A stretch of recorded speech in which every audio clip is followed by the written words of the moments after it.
Hello friends, welcome back to the show. Today's guest is a businessman, barber, and fitness enthusiast. In this episode, Giovanni Martinez explains his journey to becoming a barber in Los Angeles, California.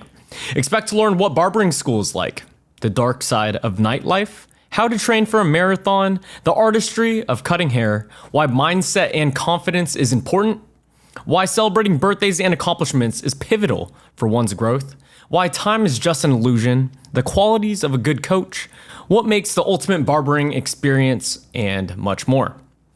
Before we get started, if this show has given you any value, please take the time to like and subscribe. My goal is to have conversations with the highest performers across entertainment, business, fitness, and art to inspire you and help you get better today. Pressing that like and subscribe button will help me do just that. And with that said, here is Giovanni Martinez. Nate Biltz Podcast. Keep learning. Keep growing. Get better today.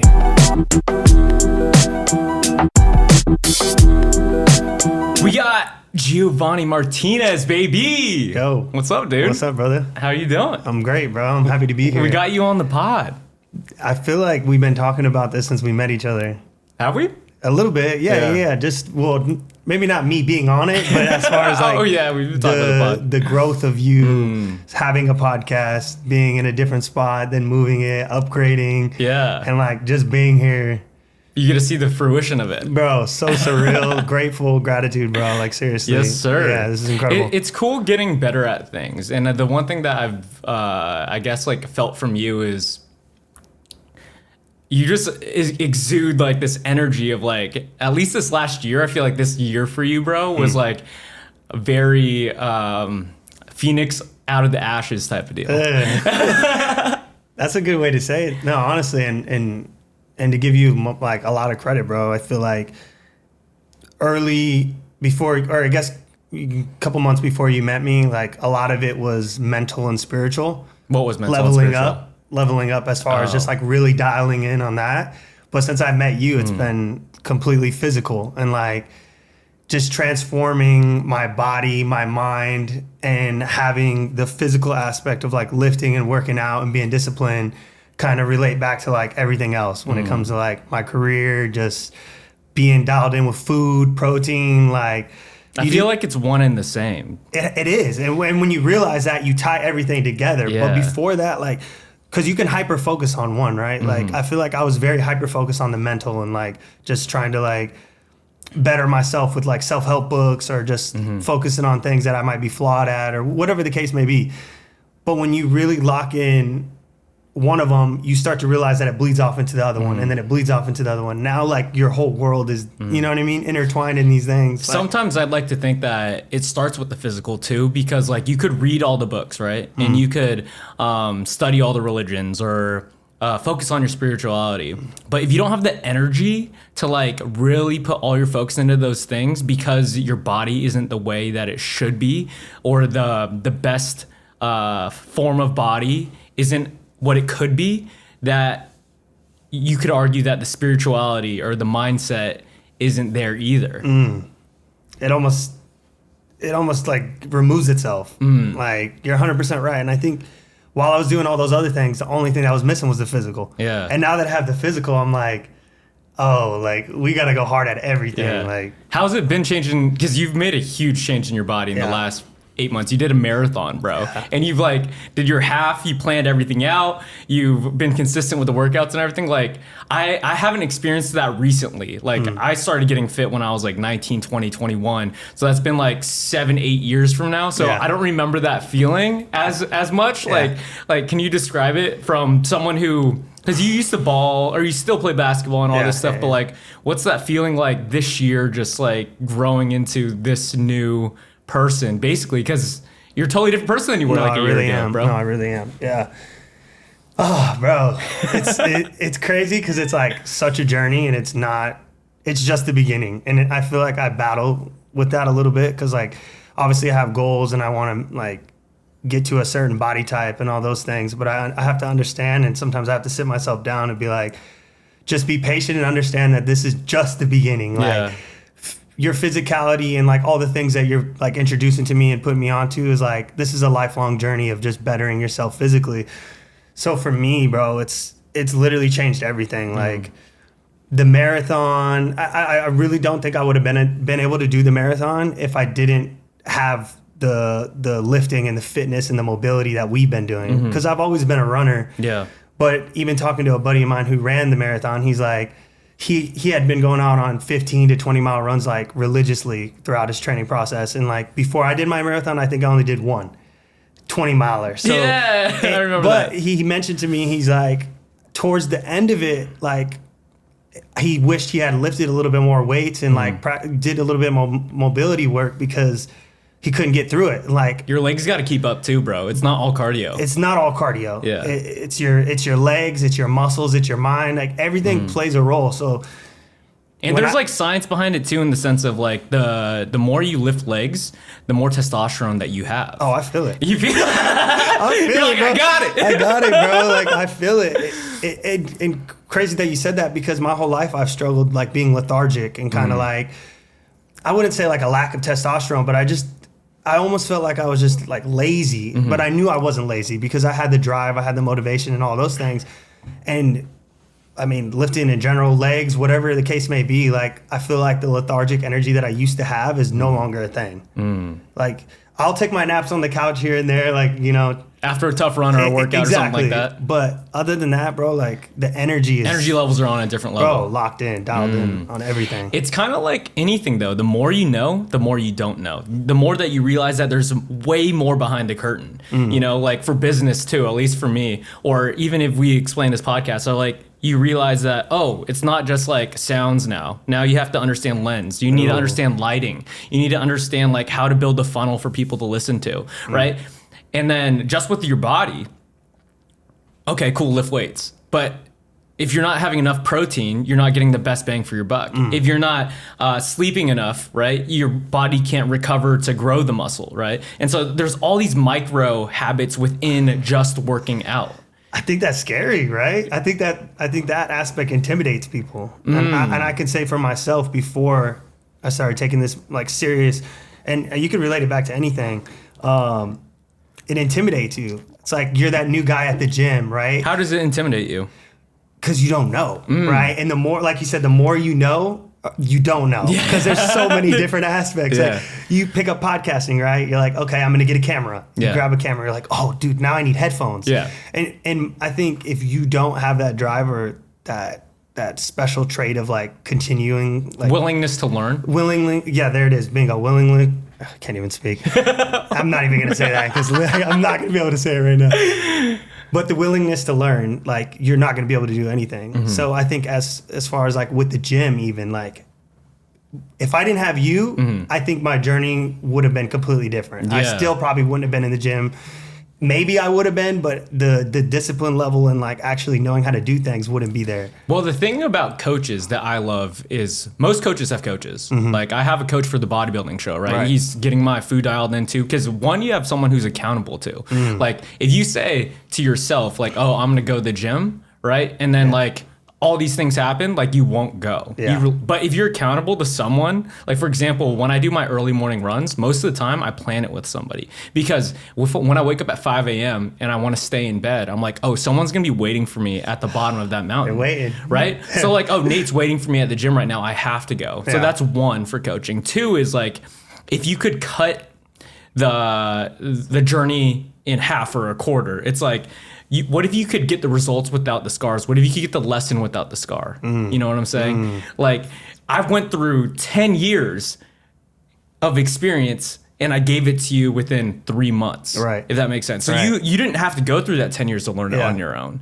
If that makes sense. That's the blessing, right? That's the blessing of it. That's the blessing of it all. You know? And that's why I'm a fan of coaching. Everyone's so like, not just like personal training. If that's like buying a business course or right now I bought a photography course to learn about cameras and lens focal lengths and lighting, because if I just fuck around with the camera, it's going to take me another 10 years, bro. Right. Like I'm gonna spend $500 on a dope course that could teach it to me in 1 week and go through that and just soak it all up. So that's why I'm just like, don't talk shit on courses, because courses changed my life, bro. Right. You know? Yeah. Yeah. No, for sure. What do you call it? Barbering, dude. What do I call it? No. I'm calling it barbering. Is it barbering? Yeah, barbering. Barbering? Yeah, being a barber. What made you want to make people beautiful through cutting hair? Man, it was a journey to get there. I think COVID played a major role in that, and I think the original idea was to do something, because I feel like I was in like a stagnant kind of area. I was doing like design work. I lost passion with that. Wasn't really doing that, and I feel like I was in this endless loop of working at nightclubs. And great money, changed my life for the better as far as like meeting people and different things. But I needed something like another outlet. I feel like the one thing about nightclubs though, bro, is, or restaurants, high-end restaurants, you could get stuck in it for a very long time. 100%. Because one, the money is pretty fucking good. Yeah. Like you're making we more. both know. We both know. You're making more money than most people do outside of a college degree. Yeah. Like when you graduate, you're making 30 to 50K a year, right? Yep. Outside of like a high-end university, and you're making 100K a year at a nightclub or as a server or a bartender, you know, especially in LA or at a nice spot, you know, and it's hard to get out of that. And so like, why did you even think about wanting to get out of it? It's just so mundane. It's just like, it's just so repetitive. And like the nightlife aspect of like just being around people, I think under the influence of alcohol and just like that nightlife culture, I feel like when you reach a certain level of like not wanting to be in that anymore, when you go to work in that, it just creates a different type of atmosphere in your head. Like you go to work and you do the job because you know how to do the job and you're doing the job well, but you're not happy while you're there, right? So it's like, I'm going to work every day and I'm doing something that I'm not happy doing, but I don't have an outlet outside of this to kind of take the hyper focus off this job. And I think that was when barbering came in, and I was like, here's this outlet I can do. I love doing things with my hands. So that was one thing that kind of appealed me to it. Like I would much rather do something with my hands than sit on a computer or like work a 9 to 5. And then on top of that, my sister's a barber. My mom was a cosmetologist all my life. My barber was another motivation of just kind of pushing me and telling me that this is something I can do. Because before I was a barber, I was like, could I even be a barber? Like it'd be the same with like a podcast. Like, should I even be a podcaster? Like, how do you know you can do something unless you have someone that's like, you can do it, or you truly believe you can do something? You could have chose anything though. You said you didn't know what to do at the time. Why did you choose barbering? I don't even want to say it was like the universe, but something was just pushing me in that direction. The gut feeling. And my sister had just like finished teaching a couple courses at this smaller like barber college. Shout out to Precise Barber College. Let's go. All my folks over there. But she had just finished a course. She kind of was just telling me, bro, like just go do it. Like you're gonna love it. Like there's no doubt about it. And I think that was just it. Like I had no choice. My back was against the wall. COVID just got done. Nightclubs were not open. Nightclubs weren't. Kind of open, because my nightclub was like a loophole and everything because it's an outdoor nightclub. Okay. So we literally had masks on, running around serving bottles, and bro, that shit was crazy. Like, did you ever have the shields? No, they tried. They tried to make us wear the shields. The shields only went. Bro, the shields were wild. The cyborg shields. Yeah. Were like, so I remember bartending one time. I had a mask, a shield, and then like they made us put gloves on while bartending, which was super hard to do. Right, because the bottle, like you're grabbing stuff. You're grabbing shit. Yeah. It's cutting open. I'm just like, what the fuck is this, bro? And then. I don't know. The biggest part of hospitality is to show face, the smile, the kindness, personableness, and this shit was gone, bro. My acne was crazy too. I was like, fuck this mask. The masks are crazy, bro. The acne was crazy under the mask. All the scientists saying they don't work. Right, but every business is a requirement to wear them.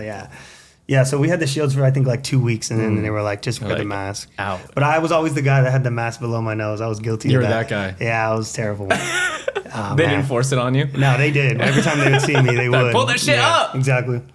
Yeah, dude, wasn't it crazy, the whole 6-foot radius and shit? But then like all the nightclubs who were open didn't follow that. None. And like all these other people were having like house parties and shit. And it was just like a weird scenario where at least California or Los Angeles was putting all these mandates on it, but then everyone wasn't following the rules outside. And then there was like riots going on and no one was wearing masks. It was a crazy time. The BML riots? Yeah, those are crazy. I talked about it a couple times, but I remember there was, I was living in Santa Monica at the time, and there was military grade tanks going down Ocean Avenue. Okay. And I was like, what the fuck is going not on the over tanks. here? Yeah. All right.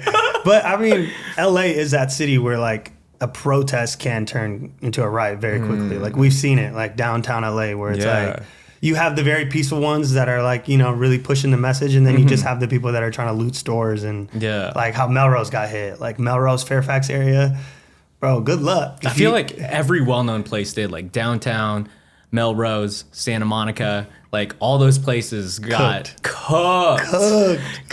Oh, I would hate to be. Did you ever participate in any of the marches and stuff? Yeah, I did a couple. I think I did 3. I did 2 here in Hollywood and 1 down. No, I only did 2. I did 2 in Hollywood. Okay. Yeah.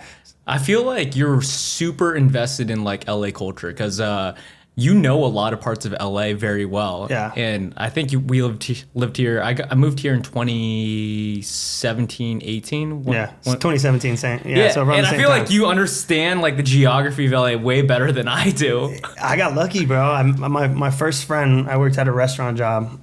My first buddy, Justin Harris, he's literally my best friend. He put me on to like everything. Like I feel like every week I was hanging out with him, we're in a different part of LA, and like I'm adapting and soaking everything up. Like, bro, half the time I didn't even know where we were. Like we're in Culver City one day, now we're in Inglewood, now we're in North Hollywood, now we're at Six Flags. I'm like, bro, like he took me everywhere. So I feel like just from that was where I was able to kind of like get tapped into the culture and kind of geography wise. It's kind of crazy what the city has to offer. Yeah. You could dine out every single night and not hit every single restaurant, you know? I dine out. I will say, if it wasn't for my girl cooking, I would dine out every night. Yeah. Because there's so many places. There's so many places. And the mountains are so near and dear to my heart now, but like there's a lot of people who don't know those exist. These trails exist. Like I took you on your first trail run, bro. Like you were like, I didn't know this shit was out here. Shouts out Hunter, by the way, completed his 100-mile race. Man, legendary. Crazy, bro. Legendary. Like you ran 26.2. Can you imagine 100? I don't know, bro. Like obviously he trained for it, and Hunter's literally on the trails every day. Eating random fruits and wearing his chanclas, like his gladiator sandals. But like, I know I couldn't do it right now. Could I possibly train for it? Sure. But like, I don't even know if I want to. Like, it's such an investment. It's an investment of time. Yeah, that's something that I realized about like this bodybuilding show too, is I'm giving up hanging out with friends and going out for 4 or 5 months, you know, and cooking every meal at home and doing 12 workout sessions if you include my cardio sessions. Like that's a lot of fucking time, bro. But the thing about hard things, in my opinion, is like, what is the person that you could be? You know, it's like that's why you did the marathon. Like you are a stronger, mentally and physically better person. Whole different. No, you go into the experience one person, you come out a whole different person. That's how you're going to be with this bodybuilding journey. You came into this, right, a certain weight, a certain look, and like even now throughout the process of like your body transforming, leaning out, shredding up until the competition, and then when you actually do it and you come out, like mentally you're rewired in a whole different way. You might not be as disciplined with how you eat and all those things afterwards because you met your goal, but like you transform, like you level up. What was the level up of your mentality in the last few miles of that first marathon? Wait. The beginning, same mentality, like same guy, same person, same, Geo coming in. But once I got to mile 20 and mile 21 and 22, when I hit the pits, like I call it the pits because it's like the darkest point you kind of go into. And you've ran a marathon, so you kind of know that last 6 is treacherous. Like treacherous. So one of my one of my buddies from a run club, he tells me like, you're training for the last 6 miles of a marathon. You're not training for that first 20. Like you could do it, whatever pace, you could go out and do it. But that last 6, like you have to dig deep. And I think I got to like a really, really dark point throughout it where my body was shutting down and mentally I was attempting to give up. And I say attempting because I didn't give up, which was, I give myself a lot of credit for that because it was the hardest thing I ever did, but everyone around you is going through it. So if you let outside noise, outside influence affect you at all, you're done. Like you're going to start walking, you're going to feel the cramp in your thigh, you're going to feel the cramp in your calf. Yeah, you can't stop. You can't. Like you legitimately cannot stop moving your body. And I don't even care if you're walking fast. Like you just got to do something, you know what I mean, to keep your body flowing. And I think I was talking to someone else about this, but just mentally, I think coming out of it, I leveled up in the aspect of like understanding that like when I put my mind to do something, no matter how hard it is, you can do it. You know what I mean? Where does your mind go to when you hit that dark spot? Like anytime that something gets hard, or I guess like those last 6 miles, like where did your mind go to? Bro, I saw my younger self. Yeah. What does that mean? I saw like my inner child. Like I like imagine like 6-year-old Gio sitting on his Pokemon bed. And like I have a really, really cool photo of me like sitting on my Pokemon bed, and like that image, I like have it like ingrained in my brain, bro. Yeah. So like throughout when I hit that like pit and I was on that race, I like started tearing up a little bit because I saw little Gio, and I was like, I have this thing with myself where I'm like, I always want to be who that person thought I was gonna be. So like when I was little, like the person that I needed to like look up to or to like just have around me, I guess, mentor me. I mean, at 6, you don't need a mentor, but like you kind of need that figure. That's kind of where I tapped into. I was like, I need to be there for little Gio. And as I was doing that, I was almost like shedding skin, bro. Like it was weird. Like I teared up. I didn't completely cry, and some people do bawl, but I didn't get to that point. But I definitely like shed some tears and like teared up, and just like I feel like I just like shed skin, told little me that like I'm here, I'm present, this is someone you can like be proud of, and just went into a different headspace, bro. And like I swear to God, I didn't look up the last like 3 miles, just chop. Why do you think it went to little Gio? Bro, I feel like it's just some like rooted issues. I don't know where that stems from. Maybe like just like father figures, different figures in my life not really being there, I guess, and like kind of having to like have my mom be both figures in my life, but also like having to rely on myself, like being my biggest supporter, like someone that I can just rely on. You know what I mean? You only have yourself at the end of the day, right? Like you have these great people in your life. You have your parents, you have your sister, whoever it may be that you can fall back on. But at the end of the day, when you go, you know, take a shower, you're sitting at your laptop, like no one's doing the work, bro. Like you have to dial in and do the work. So like, yeah, even if you're like with anybody too, you sleep with yourself at the end of the night. You're sleeping next to someone, but you're in your own realm, bro. Yeah, like you're like in your no own one's dreams. no one's gonna save you. Like no one's gonna save you. And once like I only can speak as it from like a man standpoint. Yeah. And like when you realize that no one's there to save you, no one's there to put in the work, and you're the only person that you can rely on to do the things that you want to do to accomplish the goals that you want to have, you get after it. Ooh, different headspace. Different headspace, bro. Different headspace. Because a lot of people give excuses to like, oh, I don't have the equipment to do it, or I don't have the time, or I don't have the XYZ access to do it. But you're going to figure it out if that's the only option. It is the only option.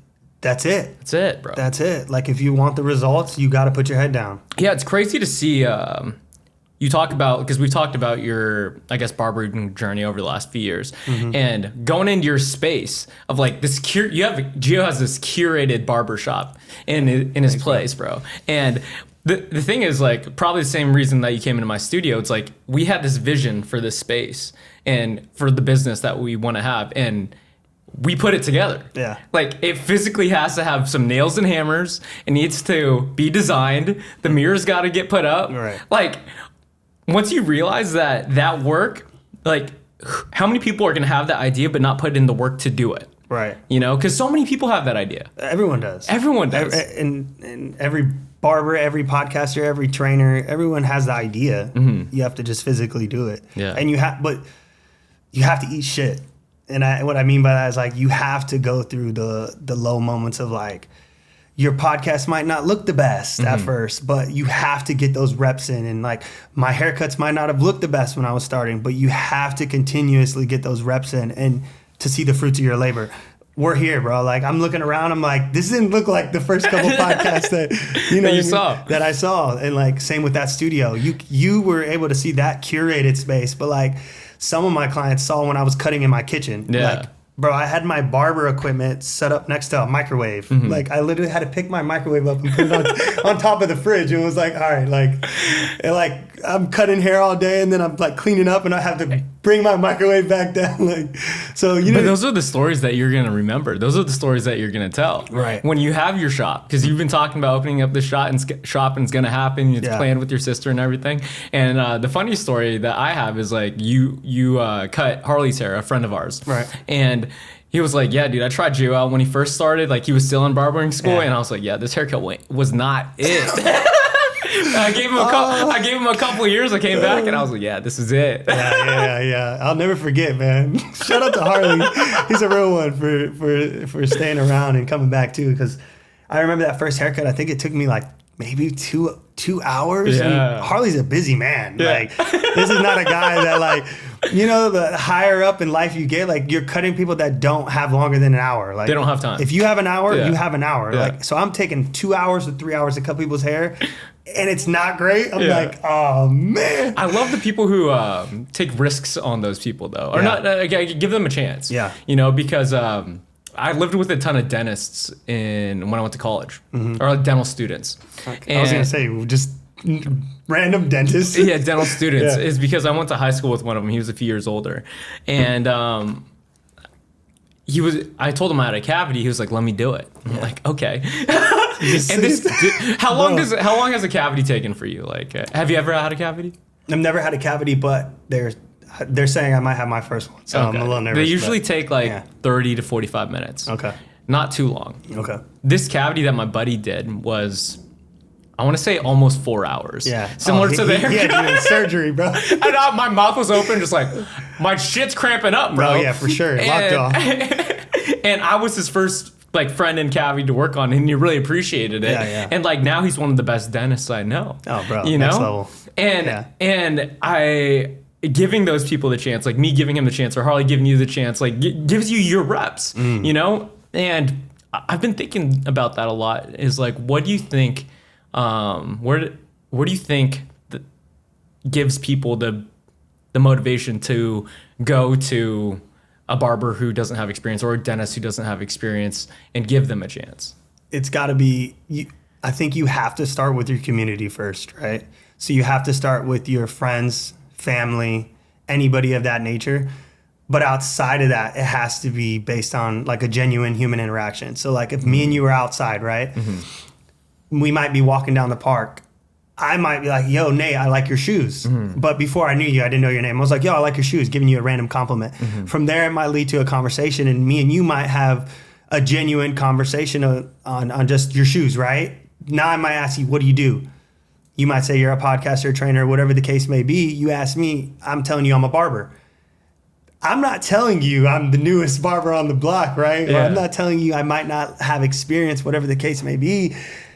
But I think if you have that genuinely, like, I think energy is important, right? So like if you feel a really good energy from someone, you're more willing to commit and give them your money, one, and two, your time. Like, but if me and you met, we had bad vibes, it doesn't matter, right? So I think you just have to have that human interaction to really connect to somebody to allow them to have that. Because I have a buddy right now who's doing SMP, which is like head tattooing. Oh shit. Yeah, sick. so like for guys like hair loss, which all of us face it, you know what I mean? Hair loss is almost inevitable. I mean, not all of us. Shouts out Hims. Shout out, man. Get on the Hims if you're losing your hair. Like, got to. But he was kind of asking me the same question, like, how do I get clients in my chair? How do I get people to do this? And I think you just have to put yourself out there, one, and you have to have that connection with somebody. Because if we have a connection and I make you laugh or I make you feel a type of way, you're more willing to come to me. Yeah. Whether I'm good or not. And especially with haircuts, it's like there's a plethora of men in like a group of men who don't really care about their hair. Like they don't. Like they really don't. They're not putting product in their hair. They're not styling it. They don't really care how they look. If I buzz up the side, they're happy and they're walking out of the chair. So early in your career, you could tell. You could tell the people who don't care. You could tell. Depending on, I mean, you got to have an eye for it as well. But like, you could kind of tell how a man might present himself, like with his hair. Like, I could tell that you are on that middle side where like you care about your hair, but you also want something that like you're not gonna have to hyper focus on. So you're not gonna have to like spend 3 hours doing it. You want a haircut that's like fits your head. Boom, you can put something in it and keep it rolling, right? Yeah. And then you can really see those guys that like don't care, bro. They got bed head, like it's like get them in your chair, get them in the barber shop, bro. Because if you hit them with a one clip all the way around and maybe give them a bald spot or something early on, they're not really gonna care. Yeah. They're like, how much was the haircut? Free, like. You know what I mean? And it comes to the point where I feel like both me and you are at that point is you get to choose who sits in your chair. Yeah. Because it's important about how we enjoy our day, if that makes sense. Like, you're not going to cut someone's hair who you are absolutely annoyed with. Yeah. Sometimes. I think I'm almost there. Almost there. Yeah. And I think you're entering that next step where it's like you have people coming to you to be on the our podcast before it was like you're kind of reaching out to people and doing those things. Well, it was training too with everything. It's coming to that point. Yeah. It's a cool feeling knowing that if I don't really vibe with you, if I don't love your energy, you don't need to be in my space. I don't need to spend my time on you because you're spending your time just as much as they are spending their money and time. Oh, 100%. You know?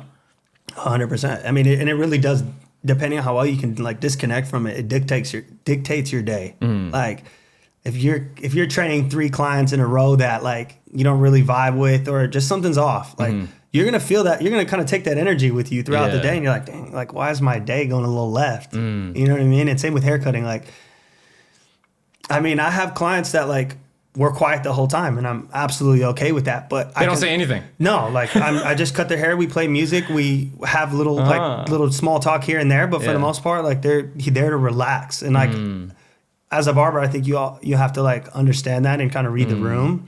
Whereas like someone like you, when you sit in my chair, we're gonna chop it up the whole time. We're yapping the whole time.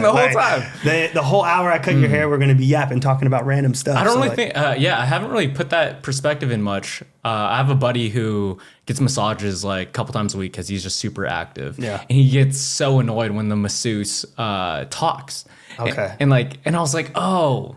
Like I never get that. Like I'll chat with you. Yeah. Like it's honestly probably a little bit more relaxing. Wait, who is he going to? Who's chopping it up with, rubbing his back like a spa masseuse, or is it more like a physical trainer kind of like a massage? Okay. Yeah. I don't want my masseuse talking to really? me. No. Okay. Maybe whisper in my ear or something like, "Hey, flip over." But like no, like that's your relaxed time. Yeah. So I don't blame him, bro. Like I think wait, no, bro. I've never been to a masseuse who's trying to yap the whole. Really? Yeah, I couldn't imagine that. I'm with your boy. Like, okay. Don't talk to me while I'm in here trying to relax. Like, so I guess that's just my perspective. Read the room. Yeah. You would. Chop I don't it up. mind it.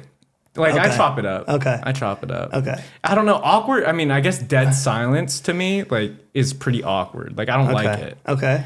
Like, Not even a little spa music in the background. No, like spa music and talk. I don't know. Yeah, maybe. I don't know. Bro, I think you're the only person on this earth that wants to chop it up with their masseuse. I think it's so painful for me because I'm pretty sensitive when it comes to massages that I guess it gets my mind off of it. The pain they're kind of like working or the kinks that they're working if they're out. fucking drilling my hamstring and I'm on the borderline of tears, like distracted conversation is like it. Yeah, I can imagine. Like if they're just rubbing you, like cool, whatever. Like I don't need to But talk. if they're really getting in there and I need to be distracted. Okay, I can that's see my that. perspective on it at least. I can see that because I guess with tattoos, that's kind of the same way. Like if I'm I either have two modes, right? Like if it's really painful. Yeah, you got a lot, bro. I want to talk. Yeah. Like I want to talk to you. But also I have, if it's really painful, I want to put my AirPods in. Don't say a word to me. Like I want to kind of enter like a Zen mode of like relaxation, I guess. Yeah.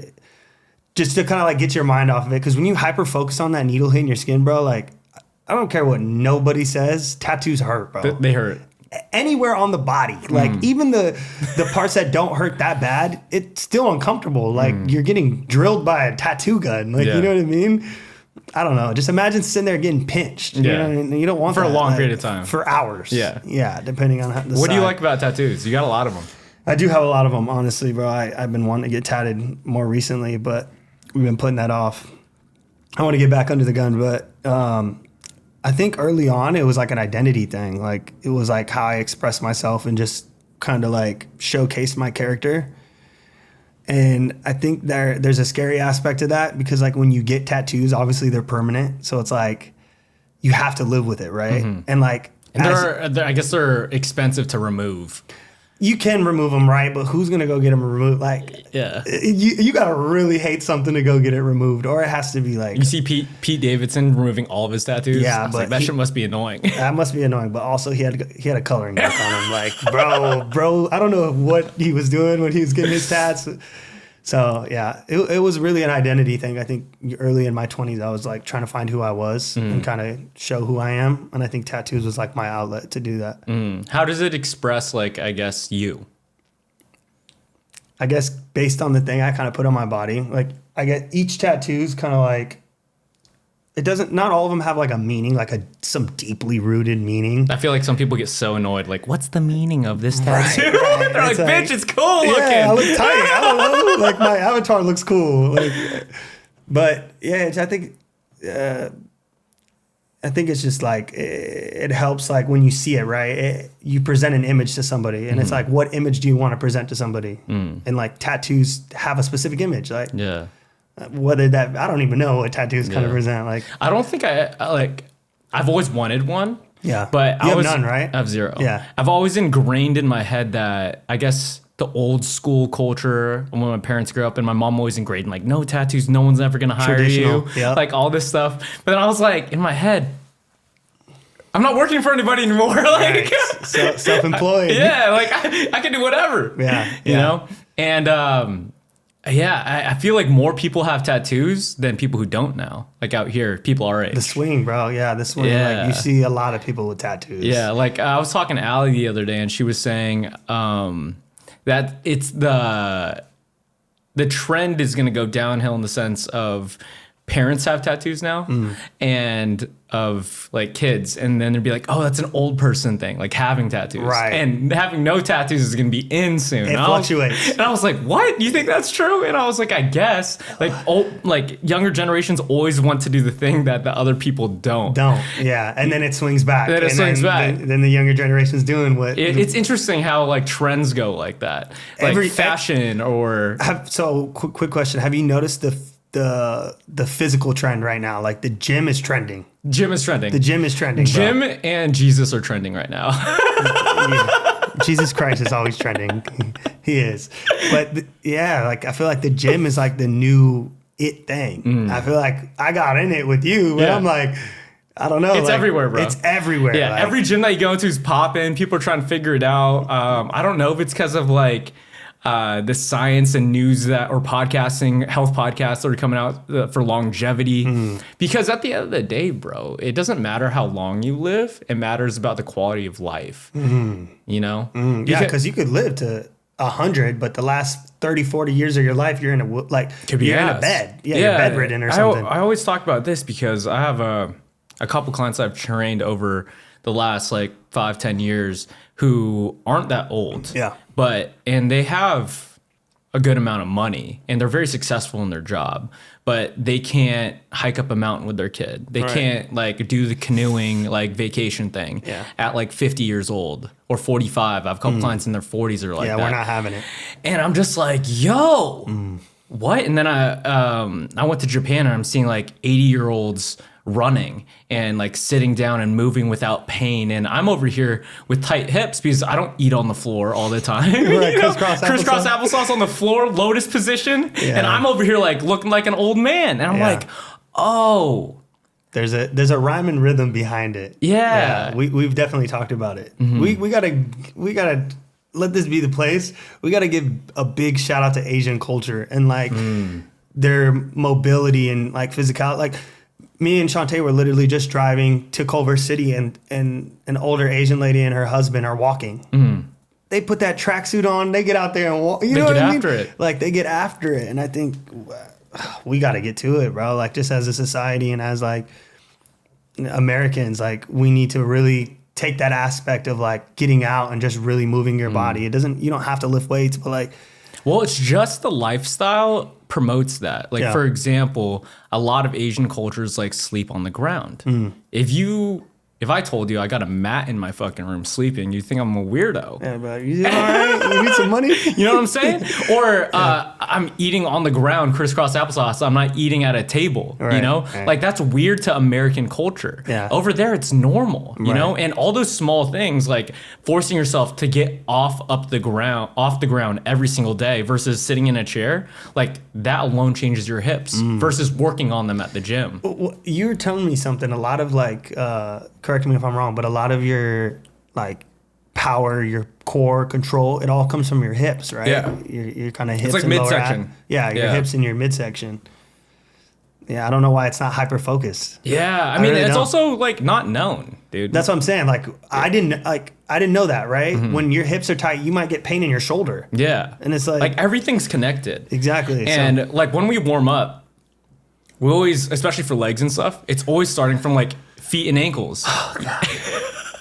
Them leg warm-ups, bro, have me in the pits of hell, bro. But it's so funny because like a lot of the warm-ups, a lot of fitness people like skip hardcore warm-ups. Yeah. Like a 10 to 15 minute warm-up is super important because like if you just go straight into like squatting or into like a bench press or something without warming up your shoulders or your neck and everything, like you could get hurt. Yeah, the risk of injury is high. The risk of injury is so high. Like, and so warming up, guys, warm the fuck up. Warm up, man. Loosen your shit up. I think when I work out, like by myself without you, I have you in the back of my head. Yeah. Of, like doing the warm ups, like even grabbing like a pole and doing like the arm stuff and like different hamstring pulls, like. But them hammy ones, bro, and you have my leg. Oh my. Well, it's crazy to see that you couldn't even like squat close to 90 degrees in the beginning. And now you're going ass to grass, bro. Like your hips were like free. Yeah. I remember the first couple of training sessions, you're like, you're tight. You're tight. I was like, no, I'm tight, you're tight. And the thing is, you had a running background and runners got the tightest hips if they don't work on it. Right. Because you're just constantly doing the... Yeah. And most runners don't warm up because their warm up is like a slow jog before they pick up the pace. Yeah. Which is fine for running, but like if you're trying to like prime the whole body to like be the best version of itself, like that ain't it. No. Yeah. What's the process of barber school, bro? For all the people who like want to be barbers out there. Yeah. I mean, I went to a smaller like mom and pop one, which I mean, I'm sure it's very similar to like a bigger, well-known school. It's really just going in, kind of seeing the school. You kind of want to fill it out. It's like any college. You go to your campus, walk around, see how, you know, the vibes. It's like on campus. There's like a space. There's a college space. Or bigger barber schools. There's more of like a space. Mine was like a smaller, like two floor building, 2 rooms basically. Okay. One was the classroom. Where you did like the bookwork and all like the educational stuff, and then upstairs would be more like the hair cutting, the dolls, practical shit. The practical stuff. Yeah. But it's really just going in, filling the school out, signing paperwork, making your first payment, and then you kind of jump right into it. Like, and a lot of schools, you don't have to have any experience. So like when I got into barbering, I think I picked up a clipper one time and like cruised up, like, bro, slaughtered my cousin. Like, I don't even remember what I gave him, but like, I think I have the video where we look back and we just start cracking up because like, I really had him walking around looking so crazy, bro. Like, and this man's a Marine. He went back to base, and the Marines were roasting him, bro. Like, when the Marines are roasting you, like, and they get bad haircuts, bro. They get the 15 bzzz, in $15 and outs. haircuts, yeah. If that 12. Yeah. In and outs, bro. Like, if a Marine's looking at your haircut and roasting your haircut, you know you have the worst haircut in the room, like, by far. But back to what I was saying, like, you don't have to have any experience, and then you sign up, and it's just like, all right, show up for your first day. Is there certain requirements? No. Like, to start? No, like, do you need to have 30 people get cut at your school to, like, graduate? No. It's our program. So here in California, they actually, so when I went to school, it was 1,500 hours. But as It's a long time, bro. 1,500 hours is a long time. Yeah. It's usually about a year and a half, depending if you go full-time or part-time. But as I was in school, they passed a law where it was only 1,000 hours, which dropped it down. And they used to... They dropped it down 1/3. That's a good amount. That's great. 33%. And the practical test, you used to have to cut in front of a licensed professional, like to show them that you know, like all the sanitary requirements, how to actually cut.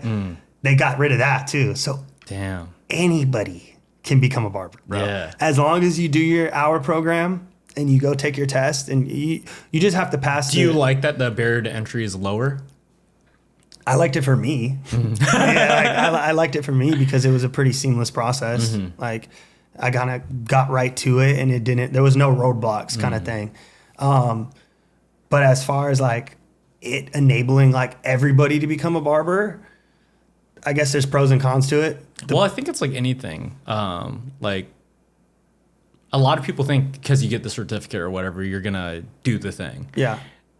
I like to think about real estate a lot. I swear to God, real estate came immediately to my head. Like, you could take a test and become a real estate agent tomorrow. Yeah, but you could also never sell a house having a real estate license. Yeah. You know? Yeah, you just have the plaque on your wall. Yeah. And I'm like, you still got to do the work after you get the little plaque, you know? Yeah. Or same thing with training too, because like I know plenty of trainers who've got, after certification, they got like 10 more certifications after, but they got 0 clients. Right. And I was like, you still got to... With PT, is there different certifications for like different... Yeah, so there's like 3 certifications that are like industry standard. Yeah. And it's like NASM and NSCA, which is what I have, and then ACE. Okay. Those are like the 3 main like strength and conditioning certifications. But there's like a kettlebell certification or a landmine certification or powerlifting, and there's every fucking certification out there. Yeah. But then when I realized, even working with Hunter, it's like there's some people who just make up certifications to be a business. Right. Right? I can imagine, yeah. Like, if you learned how to like wash your knife a certain way, you could just be like, this certification is how to wash knives. Yeah.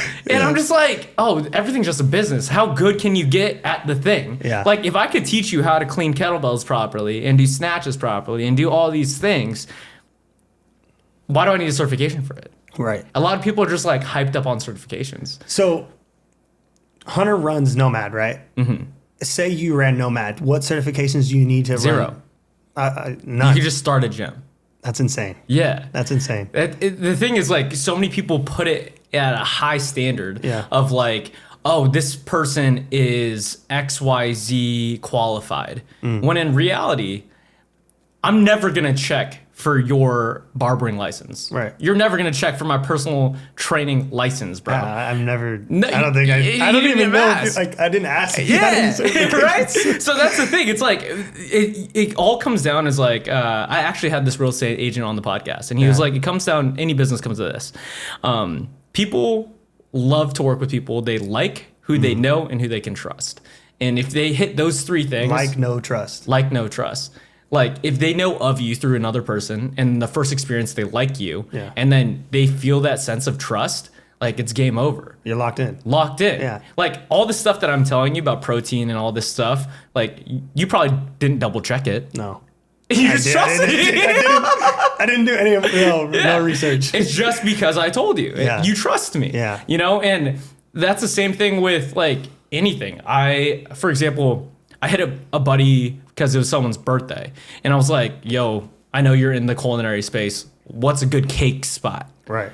You know, like, he's a baker. And I'm like, oh, I'm going to trust whatever he fucking says. Yeah, the top 3, bingo. All right, let's run it. Let's fucking run it. Yeah. Oh, and the cake's great. But the thing is, that's on the bad side of that is if you recommend somebody and the service or product that you recommend is not even close to like... All credibility gone. All credibility gone. So what I started like being more careful about is I'm only going to refer people who I trust the utmost percentage that the person that I referred to is guaranteed going to be the person 100% of the time that I know I experience, you know? Damn. My barber actually just recently got hurt, and relating to that, like he was injured for a couple months and he was referring clients to me. And I think in the barber world, like that's the utmost respect you can give to another barber. But back to that, it's like, imagine like I had one of his clients come in and I completely blitzed a haircut. Like we get in an argument and now I send it back. Like that just seems like a He will nightmare. never refer another client to you. He would never. I lost my credibility. So you're 100% right. Like, you have to you have to be that person if you're the person being referred, right? And vice versa. Like, or I just don't want to let that person down too. Yeah. You know? Yeah, I mean, that's how I came to you, was based on credibility. Credibility. It's like 2 people I know come to you, look incredible. The physical work and the bodies that are literally the show. They're walking models. Yeah, and they're products of it. But like, never did I ask, hey, what are your workouts like?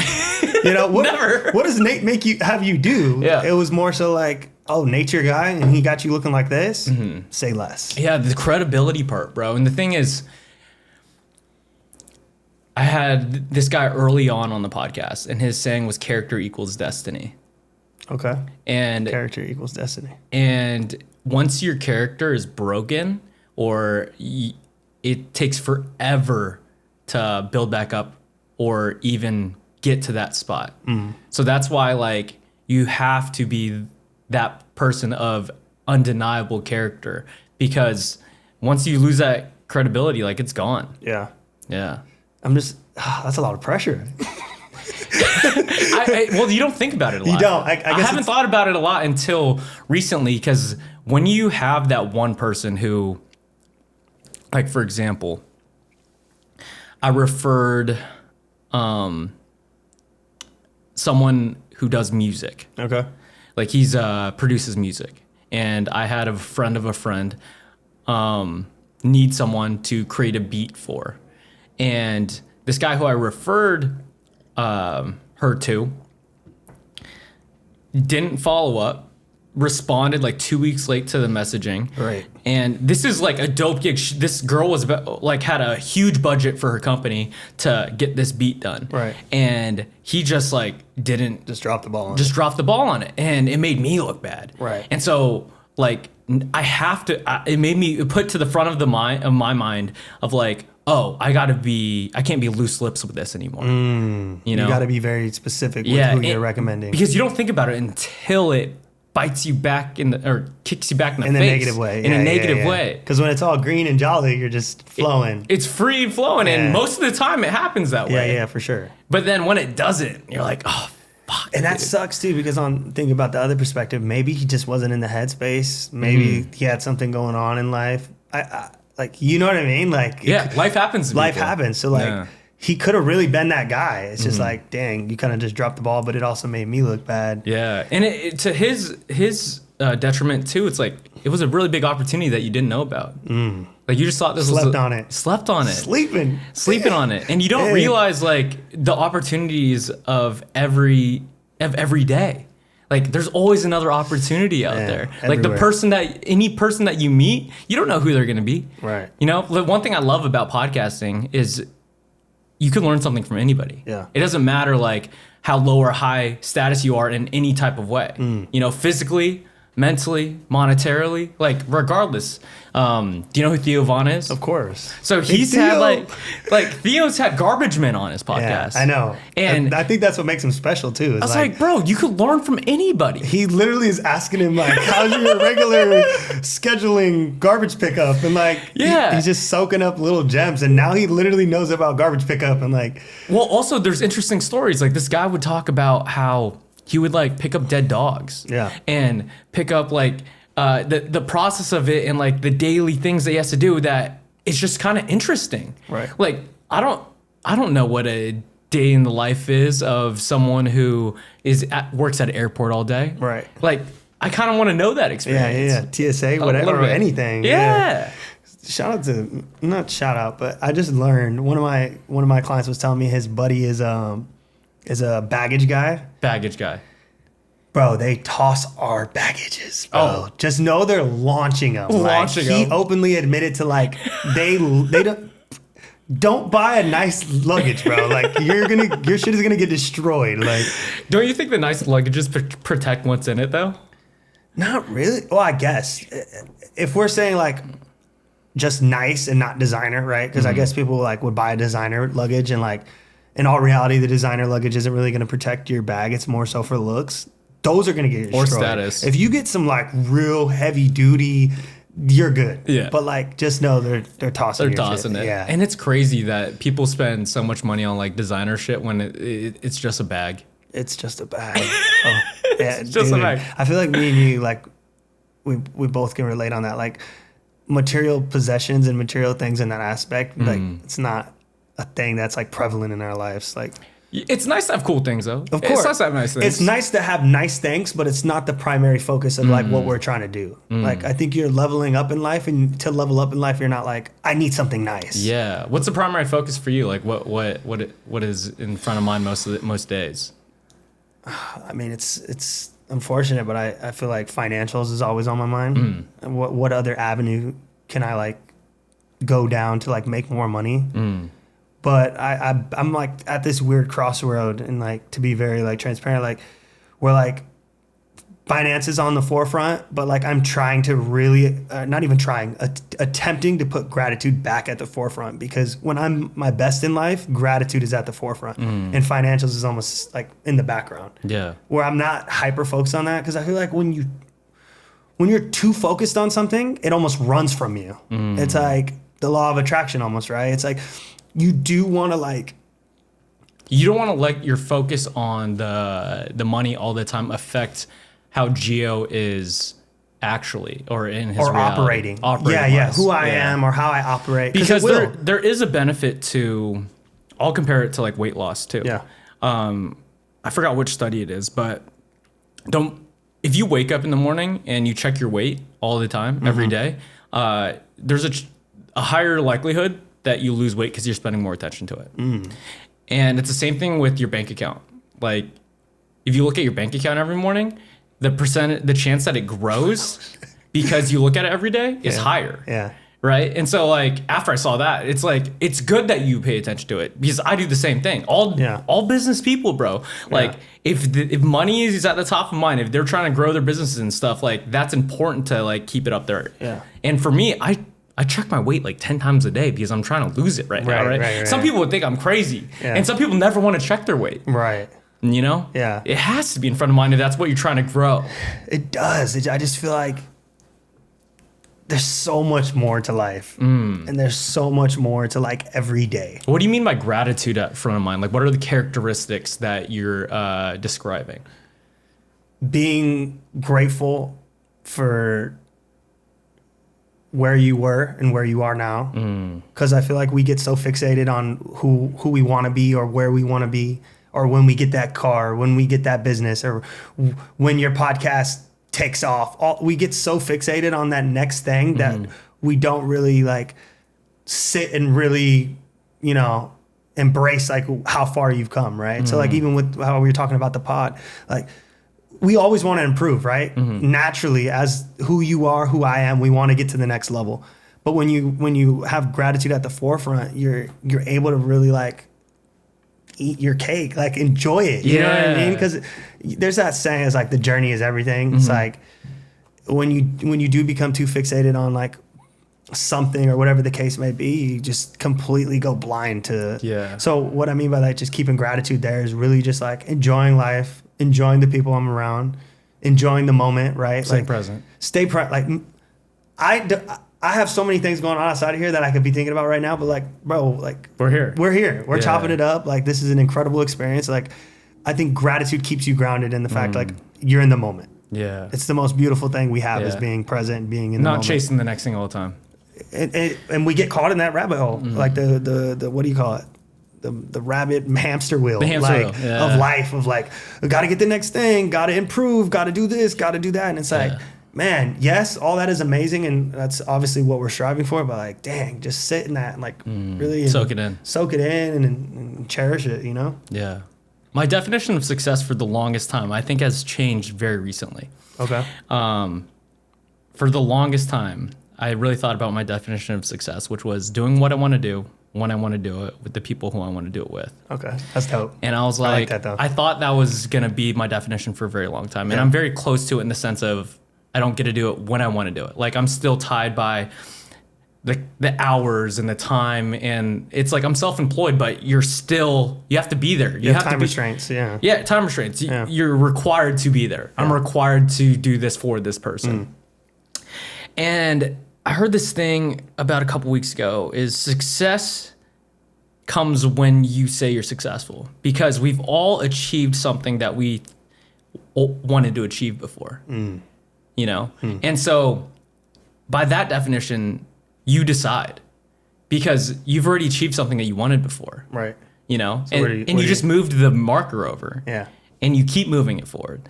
And I was just like, oh, that's a good thought process, because when you already proclaim yourself as successful because you've already achieved the things that you've wanted to achieve in the past, that takes the pressure off you. And therefore you are living in the present. You are living life of gratitude because you already achieved many things that you've achieved before. Right. You know? Right.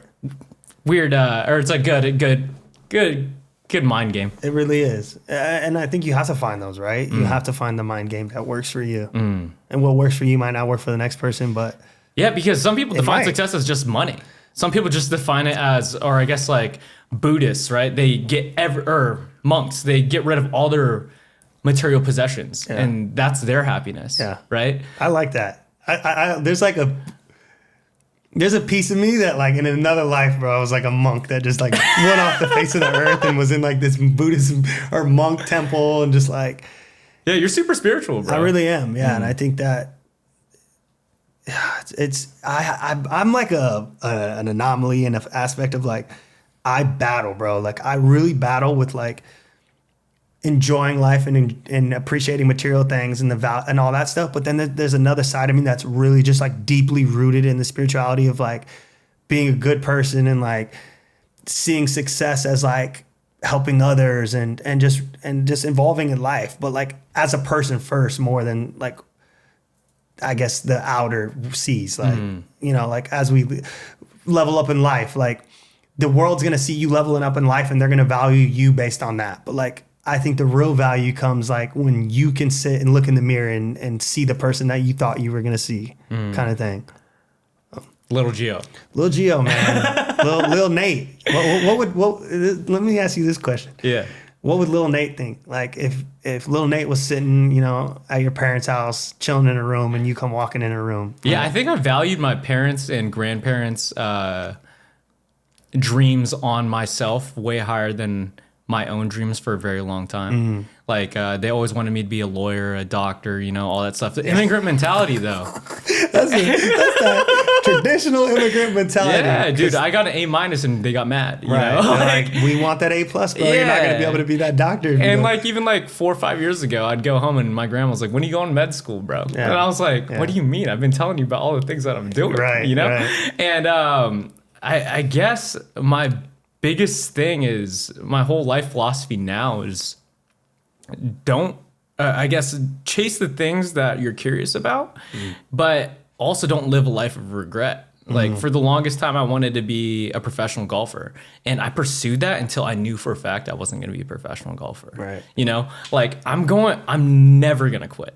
The thing is, like, if I want something, I'm gonna fucking go broke. I'm gonna die on that hill. Right. Like, because what else is there to do? Like, I might as well figure out if I can do it. Right. Because I don't want to be 90 years old on my deathbed or whatever and be like, oh, what if, bro? Oh, God, like, isn't that terrifying? If, you know? And I ran my first ultra marathon last year, or about like 11 months ago. Yeah. And I was in the mountains, and it was the first time I ran that long in those sandals. Right. And my feet were crying. Dude, I never cried so much in my life. Dude. Yeah. Like everything was balling. It was hurting, but I was just like, I don't want to be known as the guy who quits. Right. Like Like, and just for you too. yeah. Like back to your point about your marathon, bro. Yeah. It's like my whole body wanted to quit. Yeah. But it back to like mental strength. It's like the person I came out of that, dude, like made me, I'm not going to quit at anything. Right. Now you're like, dude, they created a beast. They created a beast, you know? And it's just being proud of yourself. Like the only thing that I care about is what I think about myself. And if I don't like something, like I'm going to work my entire life trying to, or doing it. Right. You know? Yeah. Yeah. Yeah, bro, I give you a lot of credit though. You're one of the few people that I've met that are extremely self-aware. And that's very undervalued, I think, amongst a lot of people. Because what's your definition of self-aware? Everything you were saying. Like, okay. I think someone who just really values what they think about themselves, because there's so much outside noise always coming in and kind of telling you who you are, and like your parents telling you a dream, you almost get like sold that that's your dream. Yeah, until it's you their kinda, dream. That's theirs. Because there's a lot of people who have dreams for you. Everyone has a dream for you. Yeah. Everyone. I literally was watching a video today. Everyone has this idea of you. Your mom might think you're the sweetest guy in the world, such a hard worker. Your neighbor might hate you because you have people in here talking on a podcast all day. Like everyone has these different dreams, ideas, ideologies of who you are. But I think self-awareness is really like one, valuing who you think you are and who you actually are, and then being self-aware enough to understand that you make a difference in the world, but like also understanding what difference is that, like what impact do you have, and then being able to relate to others. So like having a podcast is a prime example of being self-aware, right? Because you have to listen, one, you have to understand, two, and you have all these different walks of life on your podcast. And if you weren't self-aware enough, you wouldn't be able to relate to these people that you're talking to. I mean, you wouldn't be able to have this connection of like going back and forth if one of us wasn't self-aware, which thankfully we both are. We got two self-aware kings on here. The one thing that I love about that too is, I don't know if love is the right word, but some people don't understand that growth can happen. You can change. You know, like for example, I wasn't a very patient person growing up, but I want it now. Yeah, I want it now. I want it now. Like, give it to me now. Yeah. And when I go home, I have like some friends or even my mom would be like, stop rushing. You're so impatient. And I was like, don't speak that over me. I'm a very impatient person now. Yeah. You know, because like I've worked on it. And but you weren't there for those 8 years that I worked on patience. Right. They saw you when you were at home. But they still have that vision of you. Of course. You know? Of course. And if you work on it, you can change. But so many people try to pull you back to that old version of yourself because that's who they knew you. That's how they knew you at the time. Ooh. You know? That's tough. You ever had like a friend group where, I mean, you go back home sometimes, so you probably feel this, like you have a friend group that knew a version of you and like that was the version they're holding on to. But obviously you moved to LA, you have your own business, you're doing all these different things, you're growing physically, mentally. You go back and like you still have that connection with those people because like that might have been a core friend or whatever the case may be. But it's not the same because the person you were and who you are now is two different people. Two different people. So they might expect the Nate to come back. And I mean, I really don't know who you were back then, but like, for instance, for me, like I might go back home and my friends want me to like turn up and get lit with them. And I'm like, I'm on my Nate Biltz stuff. Like I'm trying to get up and run in the morning and do a cold plunge. Oh, bro, I got to tell you this. Like, so I had a nickname in high school. Yeah. It was Bob. Okay. It stood for blacked out Biltz. Oh yeah. Right. So similar thing to what you were saying. Yeah. It's like I was known for the guy who'd get blacked out. Like that's not a good thing. That's a tough one. Like don't call me that. Like that's not who I identify with anymore. Yeah. Like I'm a different person. Right. You know. And I want to circle back that around to you're sober. You've been sober for how long? I think it's been a year and 3-4 months. What inspired you to do that? Man, back to what you said, blacked out Bill. Like I was Gio. I was Bog, blacked out Gio. Like you were Bob and I was Bog. Like I think I realized really early on in my 20s that like I have a very, very addictive personality when it comes to things. Like anytime I start something, I go like head first, bro. Like even now with like the personal training and like lifting weights and just Your focusing business on my and body. everything too. Yeah, but I'm so locked in on my physical training that I almost forgot that I'm also a barber. Like, I post more almost about me working out than I do, and I knew that, but I guess I wasn't aware of it, and even my girlfriend pointed that out. But back to what I was saying is like I get very like addicted and kind of balls Obsessive. to the wall, Yeah. right? And so Which can be a very good trait in the right categories. it's incredible. Yeah. It literally has pushed me to where I am today. Like without that personality trait, I wouldn't have got where I am. But it also showcased my flaws and things that I needed to work on. And alcohol was one of those things where it was like, it never did anything positive for me. And next thing you know, I'm waking up on a couch and now I don't know what happened the last 7 hours. And you couldn't tame it. Like, you couldn't have a couple. I could at times.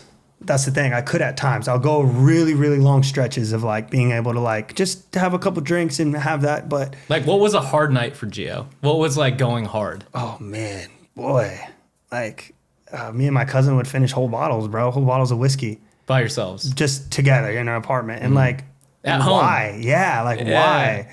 And then I have a lot of really, really embarrassing stories from that. And like you said, that was the old version of me. That's not the new version of me. And that's okay. I'll never forget that. But like, that's not who I am. And like, it's dope and it's beautiful to look back and reflect. But whoa, bro, that was a completely different person. So back to what I was saying is like, I think I realized young, hey, this is an issue in my life. And as I've gotten older, I've been able to like really get a grasp on it and understand that like if I continue to do this, the consequences are only going to get worse. Like I was never arrested. I never hurt anybody, but I've hurt myself. Like I've had nights where I blacked out and fell, hit a curb, broke my teeth, like different things of that nature. So I think, again, back to self-awareness too, is like if you don't have the self-awareness enough to know that you have an issue with something and you like, you're going to go your entire life continuously having an issue. How does someone, I guess, develop that self-awareness in terms of like alcohol? Because there's a lot of people who want to quit, who have a problem with substance abuse. Yeah. And I've never really been there. Yeah. So I can't relate full-heartedly. I guess like how did you turn off that light switch and like transition? It's tough because how like I don't have what do you call it? Like an issue with alcohol itself. I have an issue with just being very like addicted to things. So like I'm not addicted to alcohol in the aspect of like I can't be around liquor. Like you've been to my barbershop. Like I have bottles of liquor there. Yeah. Like I'm not itching or like need a drink. It was more so like I just had to realize like this is an issue. I have to remove that. And this it was never going to do anything for me. I'm confident. I don't need something to like loosen me up. I'm not a tense guy. Like I'm flowy. I'm funny. Like I think people have a hard time with alcohol, just like anything else, because it's like it's a reality check. You have to look yourself in the mirror and kind of like you have to get deep, bro. Like people don't want to do the work. Like, and I think as I've gotten older, like I don't want to be around anybody that hasn't done the work or is attempting to do the work in the process of it, if that makes sense. Because like, man, What's the work? The work is like diving deep within yourself to really understand like your flaws, what issues you might have, childhood stuff that you might not have dealt with that you carry as an adult. Things that you kind of just brought from your past into your present that don't serve you any good. Like you see, bro, like you see people that are in their 50s and 60s that are so stuck in that like cycle of just like being financially illiterate, in toxic relationships, dietary issues, overeating, and just anything, bro. Like if you're not actively doing the work to better yourself and to like, to bring a better product to the environment, to society, like I have a hard time being around anybody like that just because it doesn't sit with me. It's not aligned with who I am and where I'm going. Do you think it has to get so bad for someone to change? Sometimes. I think like because a lot of people say they had to hit rock bottom to change. Yeah. And do you think that's true?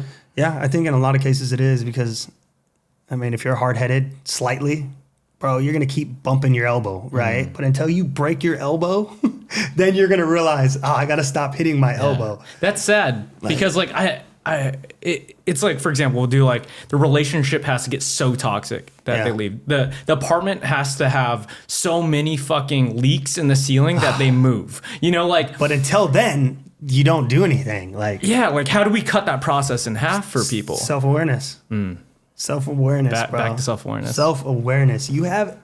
If you have a pinch of self-awareness, which I think everybody does, because you're in your character 24/7.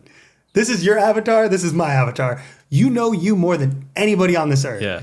You know your character flaws. You know your character flaws. You just have to own up to it. You just have to own up to it, which we could sit here and be like, that's easy, do it.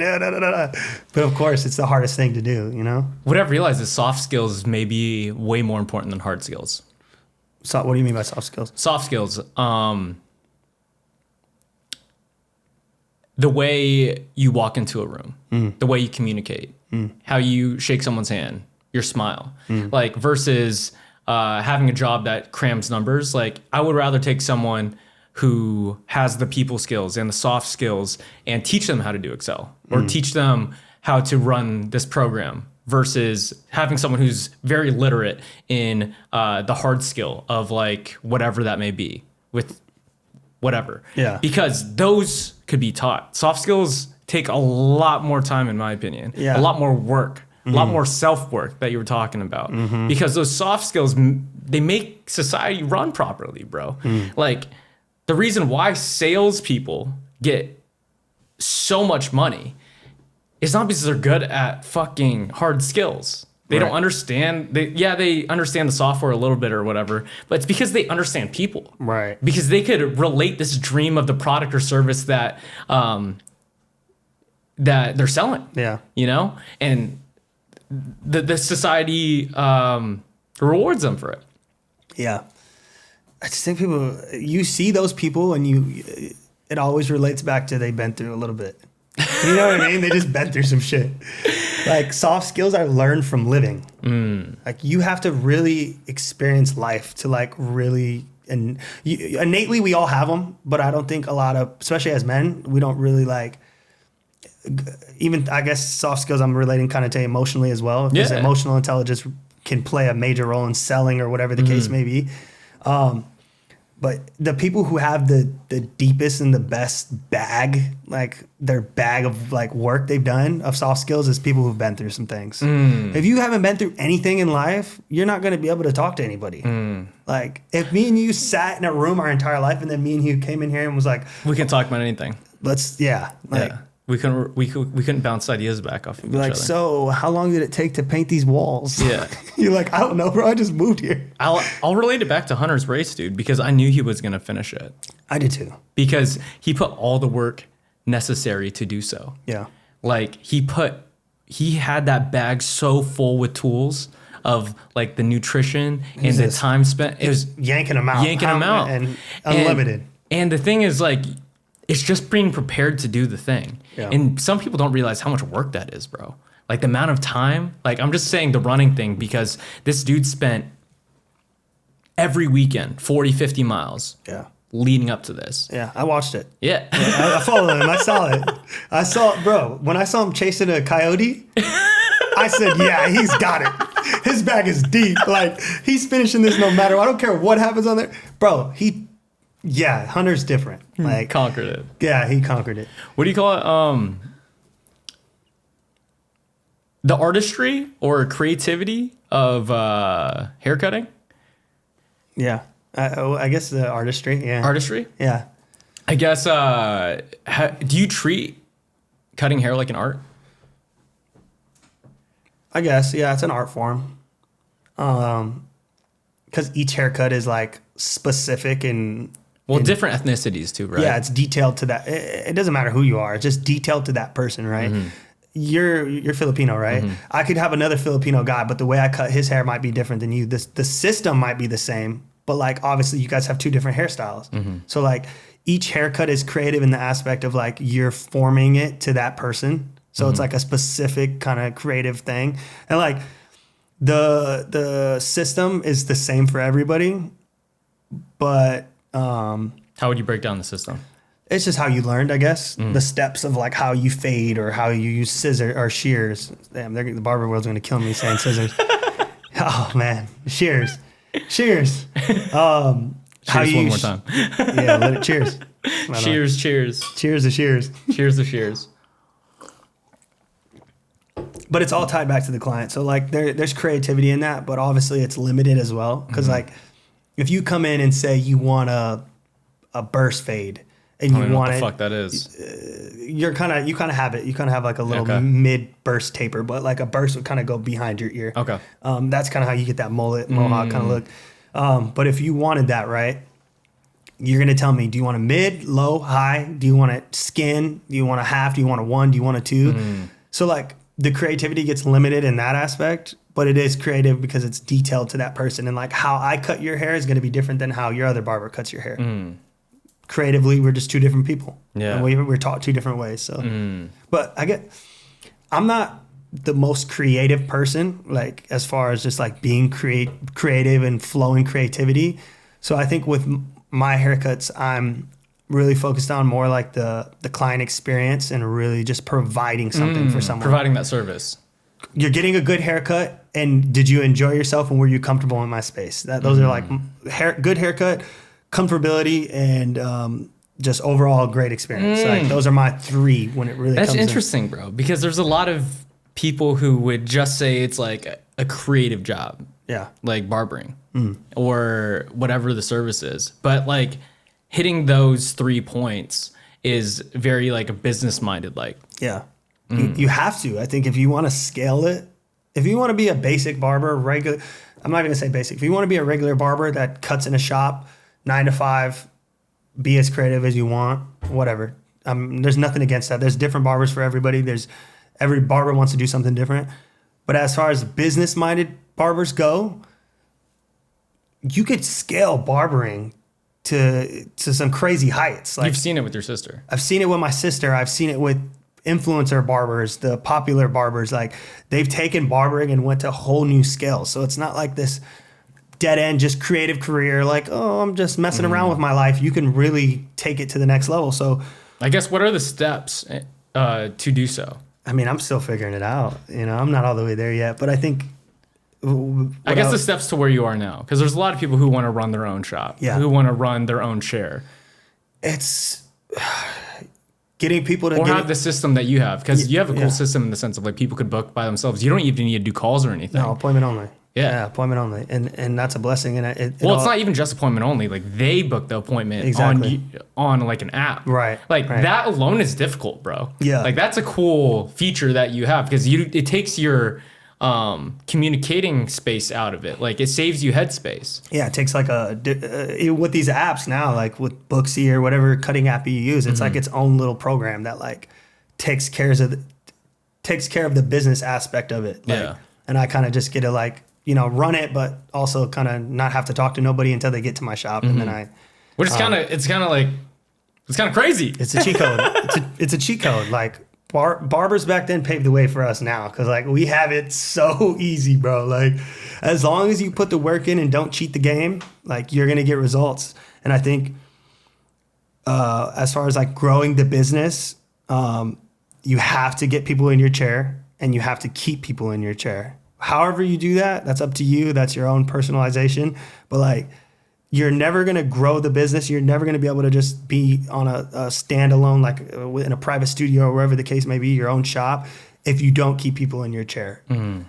You better be the best fader someone's ever had. You better be the best hairstylist somebody. Or have like the best service of filling in those 3 points that you were talking about. Or fill those 3 points in. Like, you can find a trillion better barbers than me, but you're not gonna find a better barber that's gonna give you that experience. That unique experience. A unique experience. You're gonna feel my energy. You're gonna feel comfortable. I have people sit in my chair of all races, walks of life, bro, and they literally spill the beans, bro. Like, tell me the craziest stuff. I'm like, dude, I just met you 25 minutes ago. Like, I'm still on the left side of your head cutting, and you're telling me like your deepest, darkest secrets. You know what I mean? But I've created that atmosphere where people are able to like feel good, bro. Shed some skin in here. I'm not only your barber. I'm your friend. I'm your therapist. Is that energy draining at all? 1,000%, bro. Oh my God. It is. Truly it is. But because I love it, I think that's what keeps my cup filled. So like, I'm not, even though I'm giving my clients, the people that I care about, my time and my energy, I'm able to give them that without pouring my cup of water all the way out. You know what I mean? I'm able to keep that water in there and hyper focus on my own energy while giving someone else that. Before I wasn't able to do that. Like I early in my career, I was burning out really quick because I was like, man, I'm giving so much. Like, how do I keep my, you know what I mean? Keep my sanity, keep my peace. And like being, it's hard to stay consistent and like continuously, like every time you come in, I want to give you the same energy you got the first time. But that's hard, right? It's the same experience, right? You don't want to let that person down too. No, like you experience the happy me, you're getting a happy me every time. Like if you come in, you get this sad, negative, I'm over here dropping dirt on you. Like, you know what I mean? Like just spewing negativity on you. You can be like, dude, I don't want to come back to Geo. Yeah. Like, I think that's what separates pros from amateurs. Okay. Because, See that? for example, when I was bartending a lot, this server, her boyfriend broke up with her like a few hours before. God, we got Molly in here moping. Yeah, Molly was moping hard, bro.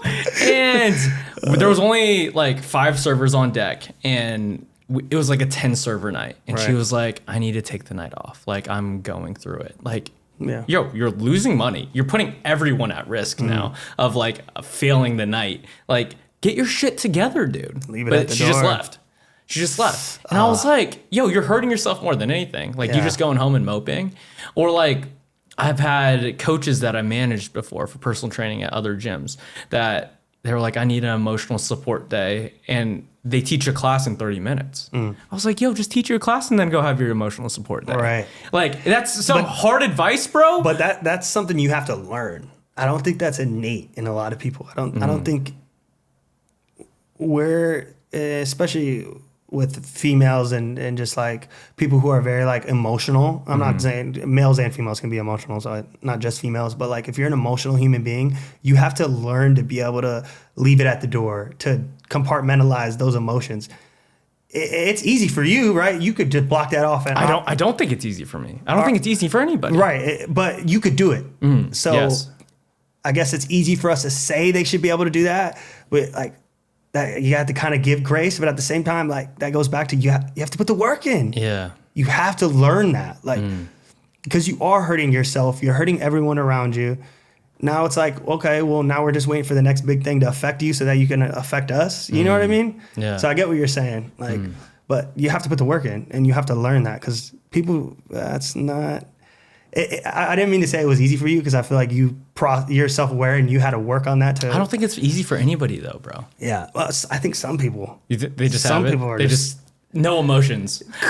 You've seen it. The bro, it's almost like a light switch goes off and they're just like you don't even know. Yeah, zombied out. There's Like, a couple people out there. people can disconnect. Cocaine or something like that. Yeah. So it's something. I don't know what it is, bro. The dopamines are fried. Like some people can disconnect for real. Like so.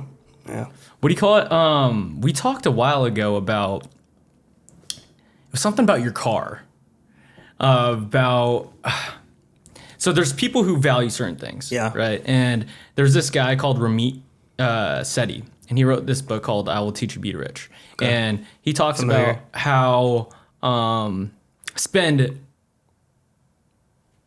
rigorously on the things that are important to you and cut back on everything that's not, right? And so, for example, he talks about fashion for him and strawberries, right? So he'll spend a ton of money on like his clothes because he loves fashion, right? And he will spend $20 on that one Erewhon strawberry because like he fucks with strawberries. He values it heavy. Values it heavy.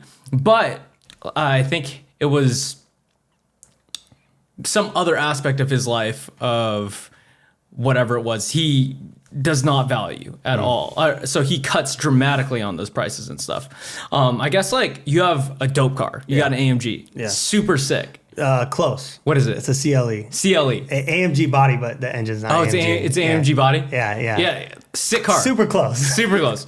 But I guess like, why do you value? For me, I'm not a car guy. Yeah. So like, if I had your car, I probably wouldn't enjoy it as much as you. Like, so why put, I guess, the value on the car that you drive every day versus something else?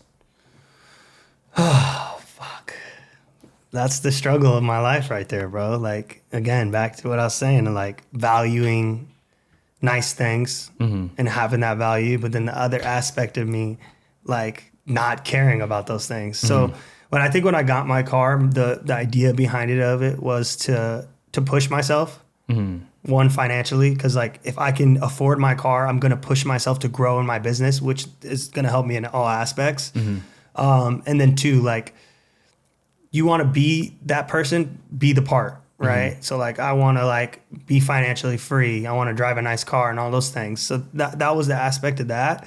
But I think now I'm kind of looking at it as like I enjoy it and it makes me feel like my hard work is paying off after a long day of work. But another side of me is almost like not I won't say a regret, but it's like as I'm growing and ever changing, I don't care about it as much as when I first got it. Like I got the car a year ago, right? I've had the car for a year.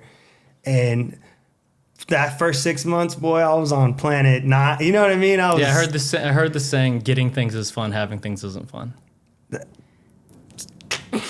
Speechless. Yeah. But I have also friends who love fucking cars. They're big car enthusiasts, and I was just wondering if you're like that type of person. I'm not. I'm not a big car enthusiast. I don't know anything about cars, bro. I can't even change a car's oil. Me neither, bro. My dad's a big car guy. Yeah. I'm just like, I'm sorry, dude. Dude, that's why we have him, right? Call Nate's dad to get it done. Yeah, I'm really not. I like nice things. I think I like nice, flashy things. That's pretty much it. Yeah. It kind of enticed me. I'm like a kid in a candy store, and I was like, oh, I need that. I like the becoming that type of person, though. There's this guy, Ryan Serhant. He's a real estate guy out of New York. And I think I thought of him when I was talking to you about your car, because he was like, I got the most expensive apartment that I could think of, because it's going to force me to afford it. It's where I live. You know, and I want to be that type of guy who can afford it. And I'm going to do everything in my power to be able to do that thing. You know? Same instance. Yeah, literally the same situation. That was kind of my mindset going into it. Yeah, it's crazy people's different philosophy on like getting there, because it could be like so many things. Like that one, it's like forcing you to grow. It's forcing you to grow. Like if you don't, like, it's going to be extremely bad for you. Yeah. Like, you have to do it. I have to. Your back's against the wall. My credit's against the wall. Yeah. My credit will be shot. What are you most excited for in your life right now, bro? I feel like I'm at, like, a really, really pivotal point in my life. Like, as far as, like, to be honest with you, I was almost nervous to come on here, because I feel like people who come on podcasts, like, have a lot of things figured out in their life. I don't think that's true. No? No. I feel like a lot of people come on to promote something or to, like, I don't know, I guess. I think that's a lot. Yeah. But there's also like comedy podcasts. There's people shooting the shit, like friends talking about stuff. But that's an aspect of some podcasts. Yeah, I guess. The podcasts I've watched growing up were people promoting something, or like a book or a movie or a show. It's showcasing something that they've learned or had, and like they kind of, it almost makes it seem like they have it all together in a way. And I think I'm excited for the next chapter of my life, because I'm like in a really pivotal place of like, I know I'm going to the next level, whatever, in all aspects, whatever it be, physical, my business. I'm just in that like rough kind of like working it out phase. Working it out, yeah. And I think, but again, back to that thing of like, you've already achieved the things that you've wanted to achieve in the past. Like you starting barbering school would kill for the position you're at right now. Oh my God. Right? And I like to think about that a lot too, because like me as a 19-year-old personal trainer, like would kill for where I'm at right now. Bro, you would literally, right? If someone came up to you and was like, take this pill and you could be where you're at right now, you'd take it in a heartbeat. Exactly, bro. Yeah. So the thing is, there's so many people who are just starting barbering school who are going to find this podcast so valuable, bro. So that's the thing that we're like, dude, give yourself your flowers, bro. Yeah, you have to. And again, back to, man, gratitude. I think gratitude leads to that. You give yourself flowers. You give other people flowers. You're hyper aware of the present moment, all while still being focused on the future and knowing where you're going. Yeah. And I feel like that's what I'm excited about, though. I know what's coming is going to be incredible. Where do you get your mentality from, bro? Because you are one of the most optimistic or self-confident people I know from the actions and the words that you say about yourself. Childhood, bro. Childhood of not growing up, not really having what I like, having anything. Also, a lot of defeat. I've taken a lot of L's in life, bro. Like in all aspects, relationship wise, school, like education wise. I just taken a lot of L's, bro. And I think when you've taken L's and came out from those, like it rose, kind of like what you're saying, the phoenix that rose from the ashes. As corny as that sounds, that's real. Like I get my optimism and my confidence from taking L's and failing at a lot of things in life. And also, I had a lot of people growing up telling me who I was, but I knew that wasn't who I was, and I proved myself right and not them wrong. Like I was like, I almost had like voices in my head of people like saying I was something, or you're not gonna be nothing in life, blah, blah, blah, whatever the case may be. Yeah. Which I had all those things. People telling me I wasn't gonna be shit. People telling me all across the board. But like I had to remove those voices and understand that the only voice that matters is me. And I think that's where the confidence comes from. Like I did the work to know that the only thing that matters in this brain is what I think about it. Yeah, it's funny. Like for the longest time, I used to do things because this one kid like bullied me growing up. But then I was like, that's so sad. Like, why would I'm giving him all the power. All of it. All of it. Yeah. Giving him all the power. What was the moment where you felt like you took it back? Like, I was like, yo, I haven't seen that dude in 20 years, dude. Yeah, just like the realization of I was like, why am I still thinking about this fucker? like why am I giving that so much weight? Yeah, bro. I remember there's this specific instant like he like tripped me on this like a school hall, pushed me down, and just like kicked some dirt on me. And I was like, but the thing is, I was like, not kick some dirt. Yeah, but I was like, a real bully. I was like, that was so long ago, dude. I was like, he doesn't even think about me on the day to day. Why am I giving him the power?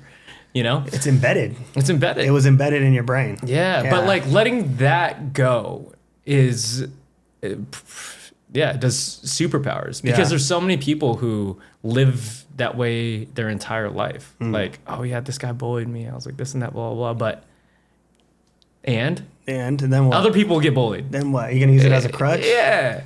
It's like that's just an excuse to like stay where you're at mentally. Like, sure, you could do all those things. Like, but you're not free. You're trapped by those memories and thoughts. I struggle with like wanting to be a savior for people in my life when it comes to like things like that. And also understanding that not everybody can reach a level of self-awareness and awareness in general to like overcome those things. Yeah, because I don't think you could save anybody. I think they gotta do it on their own. You gotta save yourself. Yeah. You got to. And like I was Captain Save-A-Ho. Like, and I'm not even not Captain Save-A-Ho. Not even just hoes. Like I was trying to save my friends, my family, like everyone. And I'm like, man, like at the end of the day, no one's going to do something they don't want to do. I could provide you all the tools to build this desk, but until you want to build the desk, you're not going to build the desk. And don't you realize too, like I always used to put my older people on a pedestal. Like they figured it out. But then you realize, or even me too, like I feel like we're just big kids now. Yeah. That still are figuring shit out. Yeah. Like, I don't know, when I always used to look up to someone who's 28, 29, I'm like, oh, I'll get it figured out when I'm 28, 29. Like they look like they got their shit together. Yeah. When you realize like, oh no, there's more shit to figure out. Bro, there's so much more. Yeah. How old are you again? You're 28? 28. Just yeah, 28. yeah. You're so 29. 29, right? Same age range, but like, yeah. Like 21 we're almost 30, bro. We're almost there, bro. Like literally, you're 2 years, I'm next year. Like 21-year-old would think that I have so much figured out, but 29-year-old is like, the more you know, like, the more you don't know. Oh man, I don't know anything, bro. Yeah, I always used to think 30 was so old, but back to what you said, I think it's just the beginning. It's just the beginning. It's just the beginning. it's an illusion, and time is an illusion. You know what I mean? Also, age is an illusion. Age is an illusion? What do you mean by that? It's an illusion. Like, you think you're gonna get to 30 and have it all figured out, and you get to 30 and you're like a kid again at 30. But you're not a kid, but like it's like you're relearning things at 30, or you're learning new things at 30, and then you get to 40. When you think you're gonna get to 40, you're gonna have it figured out. But we're gonna get to 40 and still have things. It's like it's an illusion. Like we constantly put this age in front of us to like set a milestone to think when we get there, this is gonna be this, and then you get there and you're like. Yeah. I think they're just timestamps. Yeah. I used to hate birthdays. Oh, man.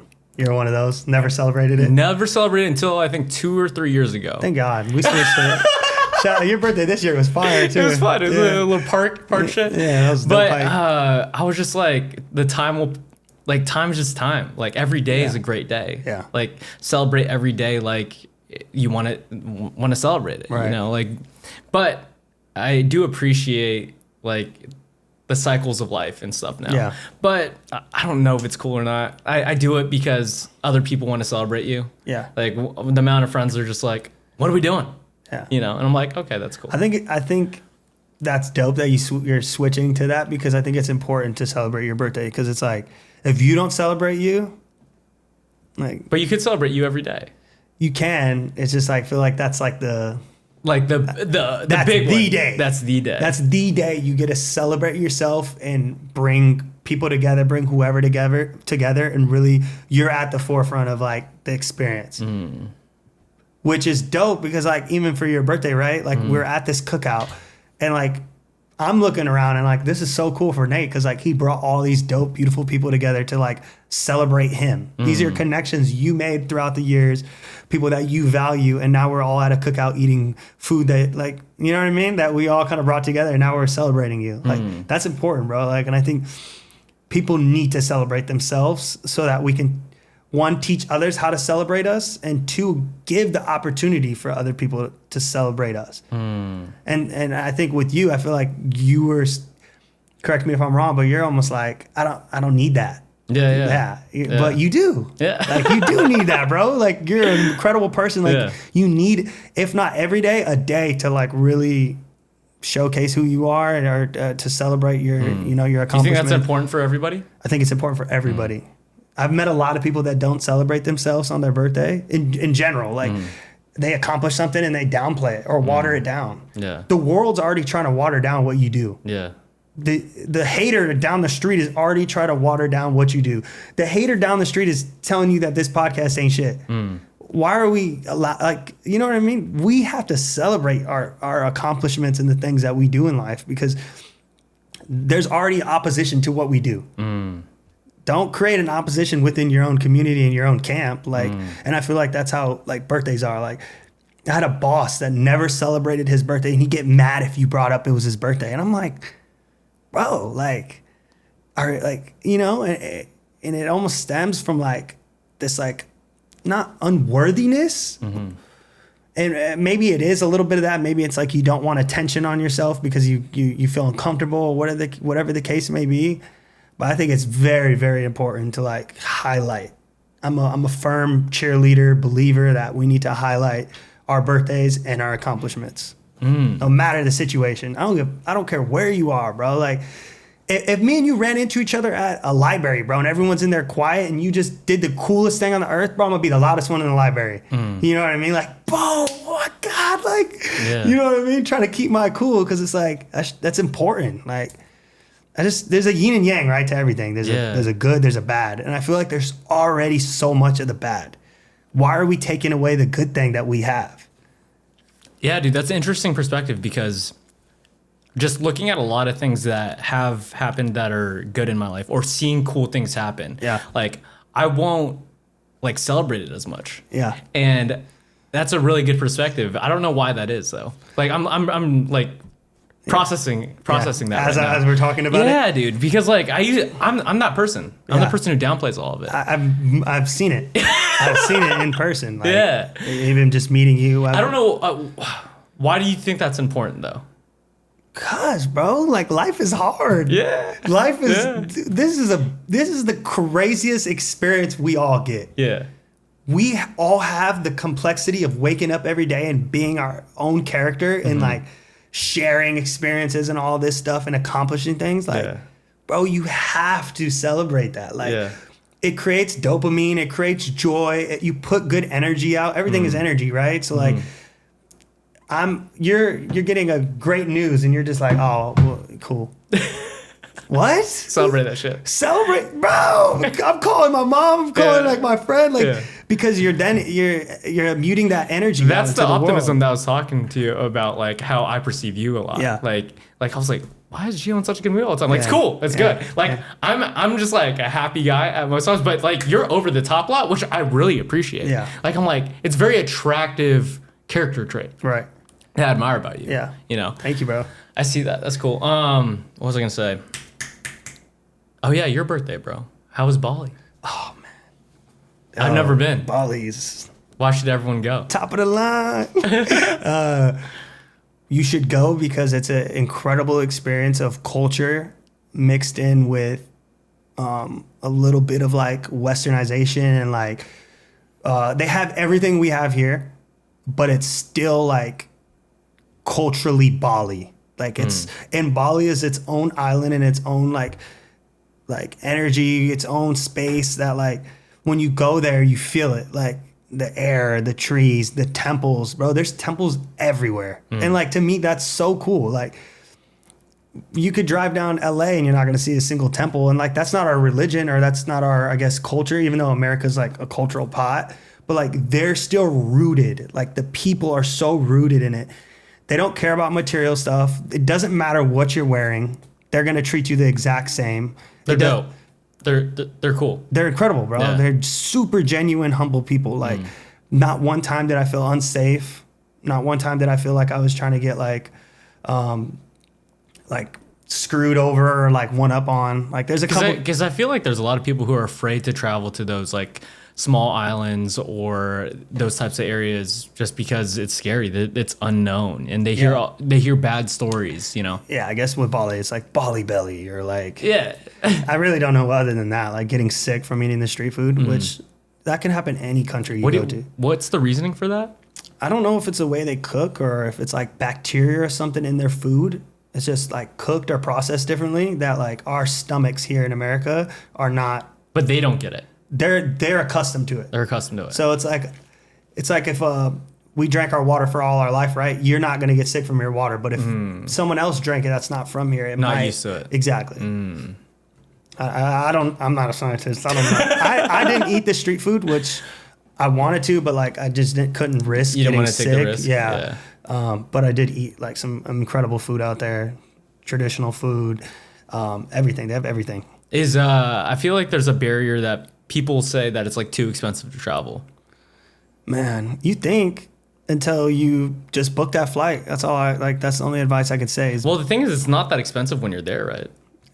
Depending on what country you go to. Like for Bali, dude, it was dirt cheap, bro. Yeah. Like I almost felt bad. Like I was like, yeah, you only want $3 for this? This is like $12 in America. Yeah, it's crazy. I went to Europe and like a beer was $4. Right. I was like, I don't remember the last time I paid $4 for a beer. Right. Like that's crazy. Yeah. It's crazy experiencing different cultures because you're so used to the one that you have right now. It's like this is the norm. You believe it's the same way everywhere. Yeah. But like even in LA compared to the rest of the United States, it's like the prices are so different. Like most people in like Vegas, Patrick was telling me that like busboys have houses over there. Oh, bro, they're making $100,000 a year. Yeah, but like it's also cheaper, right? Yeah. And that's like the norm over there. And I was like, oh, like the norm even for like big time business people out here, it's like, oh, I got an apartment, like a dope apartment. It's cool. Right. But like homes, like if you have a home out here, that's uncommon. Yeah. Like and any home in any area is $1 million off rip. Here like in LA. Even I feel like even bad homes. That's what I'm saying. It's like $995,000. Like, all right, bro, where am I getting $995,000 to get this shack? Some of them are shacks. Yeah, some of them are worse quality of living than our apartments, bro. Yeah, you're paying for LA. Yeah. You're not paying for what you're living in. You're literally paying for the city. What are the biggest lessons that you've taken away from living in the city? Oh, wow, bro. That's a deeply rooted question. What are the biggest lessons living in this city?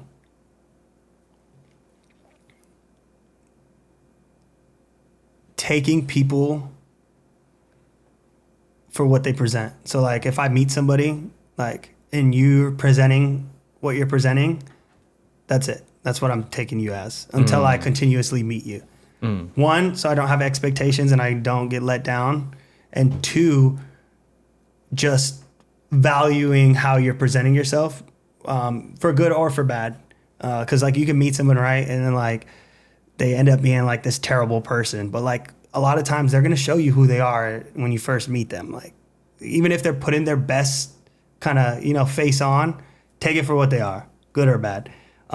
Two, you have to be a hard worker to live here, bro. Like there's no way around it. Like I think people they think maybe this LA lifestyle isn't as fast as like the coast on like New York and all those things. But like everyone I know has 2 to 3 jobs, if not a job that takes up all their time and really is like their primary focus. So just being a hard worker and like not getting caught in the glitz and the glamour. And then I'll say 3, just staying true. Like you gotta stay true to the core. And I think that's kind of what I've done is like, I've been on the other side of like the nightlife and the, you know, running in the hills and doing all that, or like the presenting this to somebody or presenting like a side of me to someone to like kind of like get in a room or something. But like at the end of the day, if you just stay true to yourself, stay authentic, see it through, stay the course, like everything's gonna work itself out. What do you mean by the glitz and the glam? It's just like LA's glitzy and glamoury, bro. Like obviously you see the rough sides of it, but like people come here and they have this big dream and they think they're gonna like, and it's like reality, bro.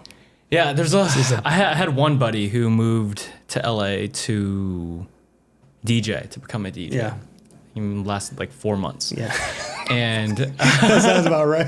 And shout out to the DJs. And because he was in studio until like 4 a.m. and getting coffee for like these rappers like at the time. Oh, that's kind of fire. Dope. But also like he had to work a restaurant job that night because that internship for this dope this music studio was paying him like $10 an hour. Like right. That ain't it. Like you don't realize like how hard it is to like be in those rooms. But the thing is, the barrier to entry into there, it's like no money until a lot of money. Right. Like, especially for entertainment industry. Like, I have one client who represents big time actors. Like, he represents Ice Cube and a lot of big names out there. Yeah. But he was telling me about how he was like a paper boy in his firm, and it took him 30 years to get to where he's at right now. Eating shit. And I was like, oh, like there's a common trend. There's a common pattern to everyone who's like made it, especially in the LA industries, like the entertainment industries. Yeah, you got to eat shit, bro. Yeah. Do you think, in your personal opinion, that all these studios are going to be moving out? Studios, like, what do you mean? Like I have a lot of actor friends. The Hollywood studios and stuff. Yeah, I think a lot. I mean, not even just the studios in like the acting world. I think a lot of things in LA are either disappearing or they're going to different places. I feel like Hollywood has to figure it out though, bro, because this is what we're known for, bro. All these people from all over the world watch entertainment and these movies, all these things like that. I think the core like Warner Brothers. We got Luka for the Lakers, so I think basketball works. Man, I don't even want to talk about the Lakers. That was salty. That was salty. That was a rough one. I thought they were gonna do it this year, bro. I think the delusion was that we all thought they were going to do it. But if you really look at the team, they weren't going to do nothing. They didn't have a big.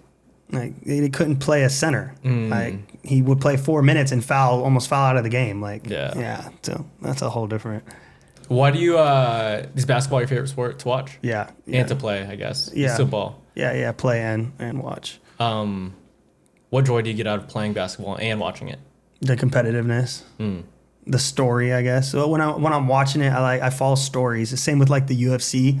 I'll follow fighters based on their story. Oh, really? Yeah, I find it really intriguing. Like same thing with basketball. Like I like. Give me an example. Like a Luka story. Like I'm so invested in the Luka story because he's a top 5 player in the entire world at basketball on a team. Takes them to the championship, and then the next season gets traded. Randomly, no phone call, no text, nothing to inform him that this is like something that's never been done. So now it's like this underdog kind of story or a story to like prove himself. Like Luka knows he's one of the best players in the world. Like, and everybody knows it. Offensively, he's one of the best. But it's up to him to kind of, one, win a championship in LA, and then two, like, just like, bro, like whatever you guys thought, now I'm going to show you I know who I am and kind of prove that in LA. He may or may not do it. I don't know. Like, how does that work with like basketball trades and stuff? The players have they have no like say. A clause in their contract. Yeah, it depends. No say? It depends. And I don't know too much about it, but I know if like you have a no trade clause in your contract, they can't trade you. But that's really rare that you have a no trade clause. Yeah. Like I think there's a player, Bradley Beal on the Suns, didn't have a no trade clause. But like if he didn't have that, bro, they would. So most players have them. No. Oh, most players don't have them. It's really rare. I don't know of anybody else but him, to be honest. I really like basketball because of how fast paced it is. Yeah. But yeah, basketball is my favorite sport to watch. Yeah. But like, I don't play basketball. Right. You know? Yeah. It's funny being able to appreciate things that you can't do. Yeah. I was talking to a friend the other day, and he doesn't golf, but him seeing Rory win the Masters was like very fulfilling to him. Yeah. It's like backing these people who've been like trying to accomplish these great feats in sports. The story. We love a story. I've never followed any stories of basketball players, though. I just enjoy the fucking entertainment the game of it, actually. The game of it. Yeah. Did you play basketball growing up? Yeah, I did a little bit. I played a little bit of, I think I played like 1 year of middle school. And then I just was like a YMCA rat. Okay. Like I was at the YMCA playing with old heads and OGs every day after school, bro. Did they go hard? Hell yeah. I was taking elbows. I was playing with like and nobody's good. Like, you know what I mean? No one's good? No, not even the old, like they're not, like it's organized. Like they're not terrible, but like nobody's like this spectacular player. Like it's all old heads that live in the city that like didn't make it. You know what I mean? So it's like, it was cool. It honestly like playing at the Y and just like running with my cousins and like my friends. What does it do for you? I guess now like playing pickup and stuff.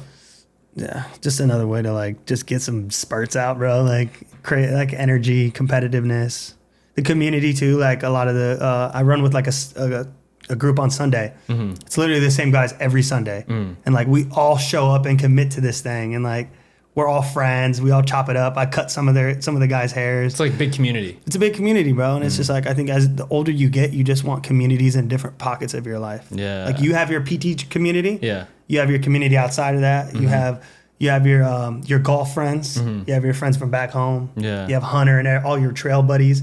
We all just want community to be kind of like, not attached to, but your own little pockets. Yeah. You talk about your camp a lot. What do you mean by that? Like your inner camp. Who do you like? What I would consider like your camp is like, who's by your side? Who can you call like to express when something's going left and to get advice, or like same with the pockets. Your PT camp with Hunter, all everyone, Allie, everyone at the gym. That's your PT camp. Then you have your family camp. Then you have like your real tight personal camp. Like who's your best friend that you can call for anything? That's your camp. So like for me, for instance, I'm in a relationship, right? So like my girl is part of my camp. If she's not supporting me, I'm not supporting her, now the camp's not doing well. So I just kind of look at it as like a camp. I don't know if it's like military. I don't know what that is, but what's the importance of having like a solid camp? Oh, bro, it can be it could literally be the literally the win or the loss of your entire life. Like if you have no one in your camp, or you haven't built a team to support and uplift you, it's gonna be a long road. Like you can only do so much by yourself. Like even with the podcast, right? You're gonna get to a point where like, and you're it's knocking on the door, where we gotta get some editors, bro. We gotta get some, you know what I mean? You have to have some camp in your podcast world, because you've been doing all this yourself, and you could tell it's incredible. It has the Nate touch, the design, the editing, everything is you.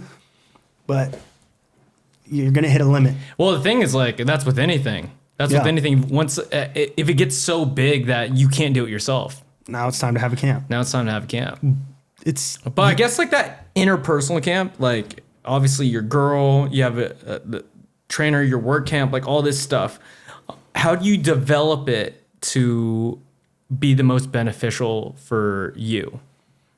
Because there's a lot of people who don't have, like, I remember talking to this client that I used to train a few years ago, who she said she didn't have any friends. Yeah. And had never been in a relationship. And she's like older too. Yeah. And I was just like, I don't know what advice to give, you know? Oh man. Yeah. That's a tough one. Gio's like, that sucks, bro. Sucks for you. No, yeah, it does. It does suck. But I think if you did the work, you would allow yourself to get friends or be in a relationship because you would attract those things. I think it takes a little bit of luck, right? Because you have to meet the right people. But also is back to your point of just, you got to become the person who is able to attract those type of people. You have to, because you'll never be able to. If you're not in that headspace to attract those things, you're never going to attract them. You're never going to get friends if you walk around and say, I don't have no friends.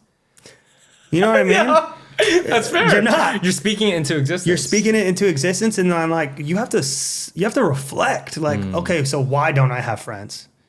Maybe I'm trying to meet them at the club. Good luck. You're not going to meet good friends at the club 9 times out of 10. At least nowadays. Back in the day, maybe. Yeah. I don't know. In the 70s. I feel like they were popping back in the day. Probably. Even like pre-COVID, bro, the clubs were way better than they are now. Oh, yeah. Trust me. It's crazy seeing a ton of them close down out here.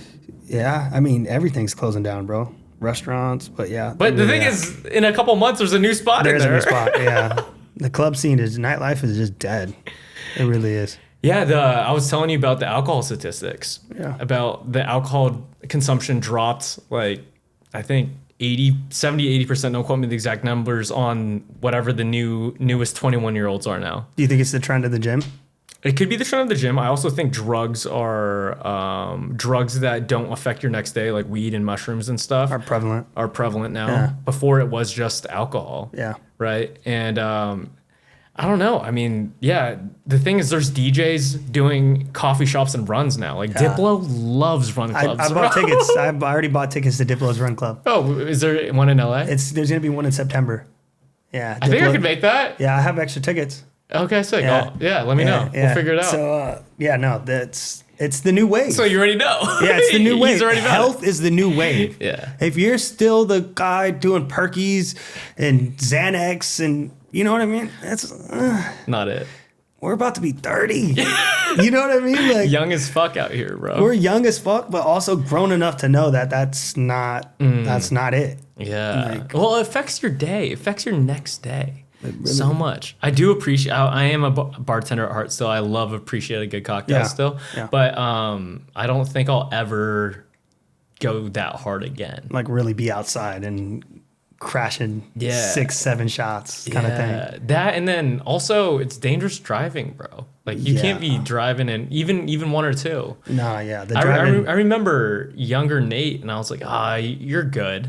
Yeah, you got it. You got it, bro. You got it.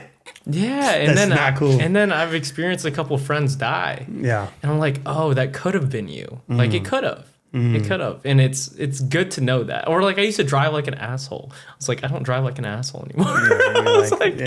You realize you got one at bat. You gotta treat it properly.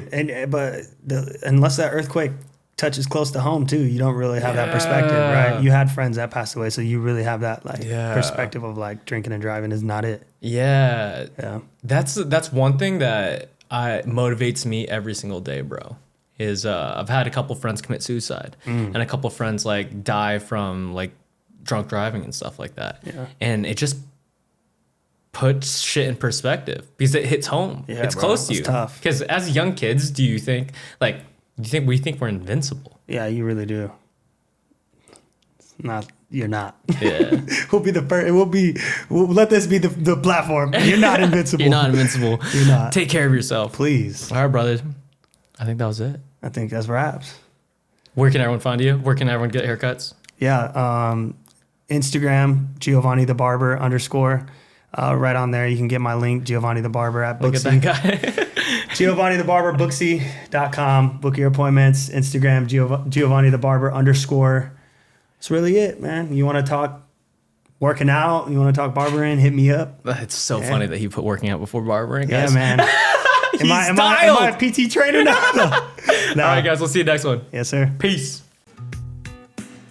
If you made it this far, thank you so much for tuning back into the Nate Biltz podcast. If you received any value out of this episode, please take the time to like and subscribe. My goal is to have conversations with the highest performers across entertainment, business, fitness, and art to inspire you and help you get better today. Pressing that like and subscribe button will help me do just that.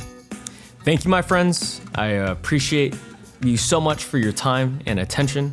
I hope this conversation with Gio has provided a lot of value for you today, and we will see you in the next one.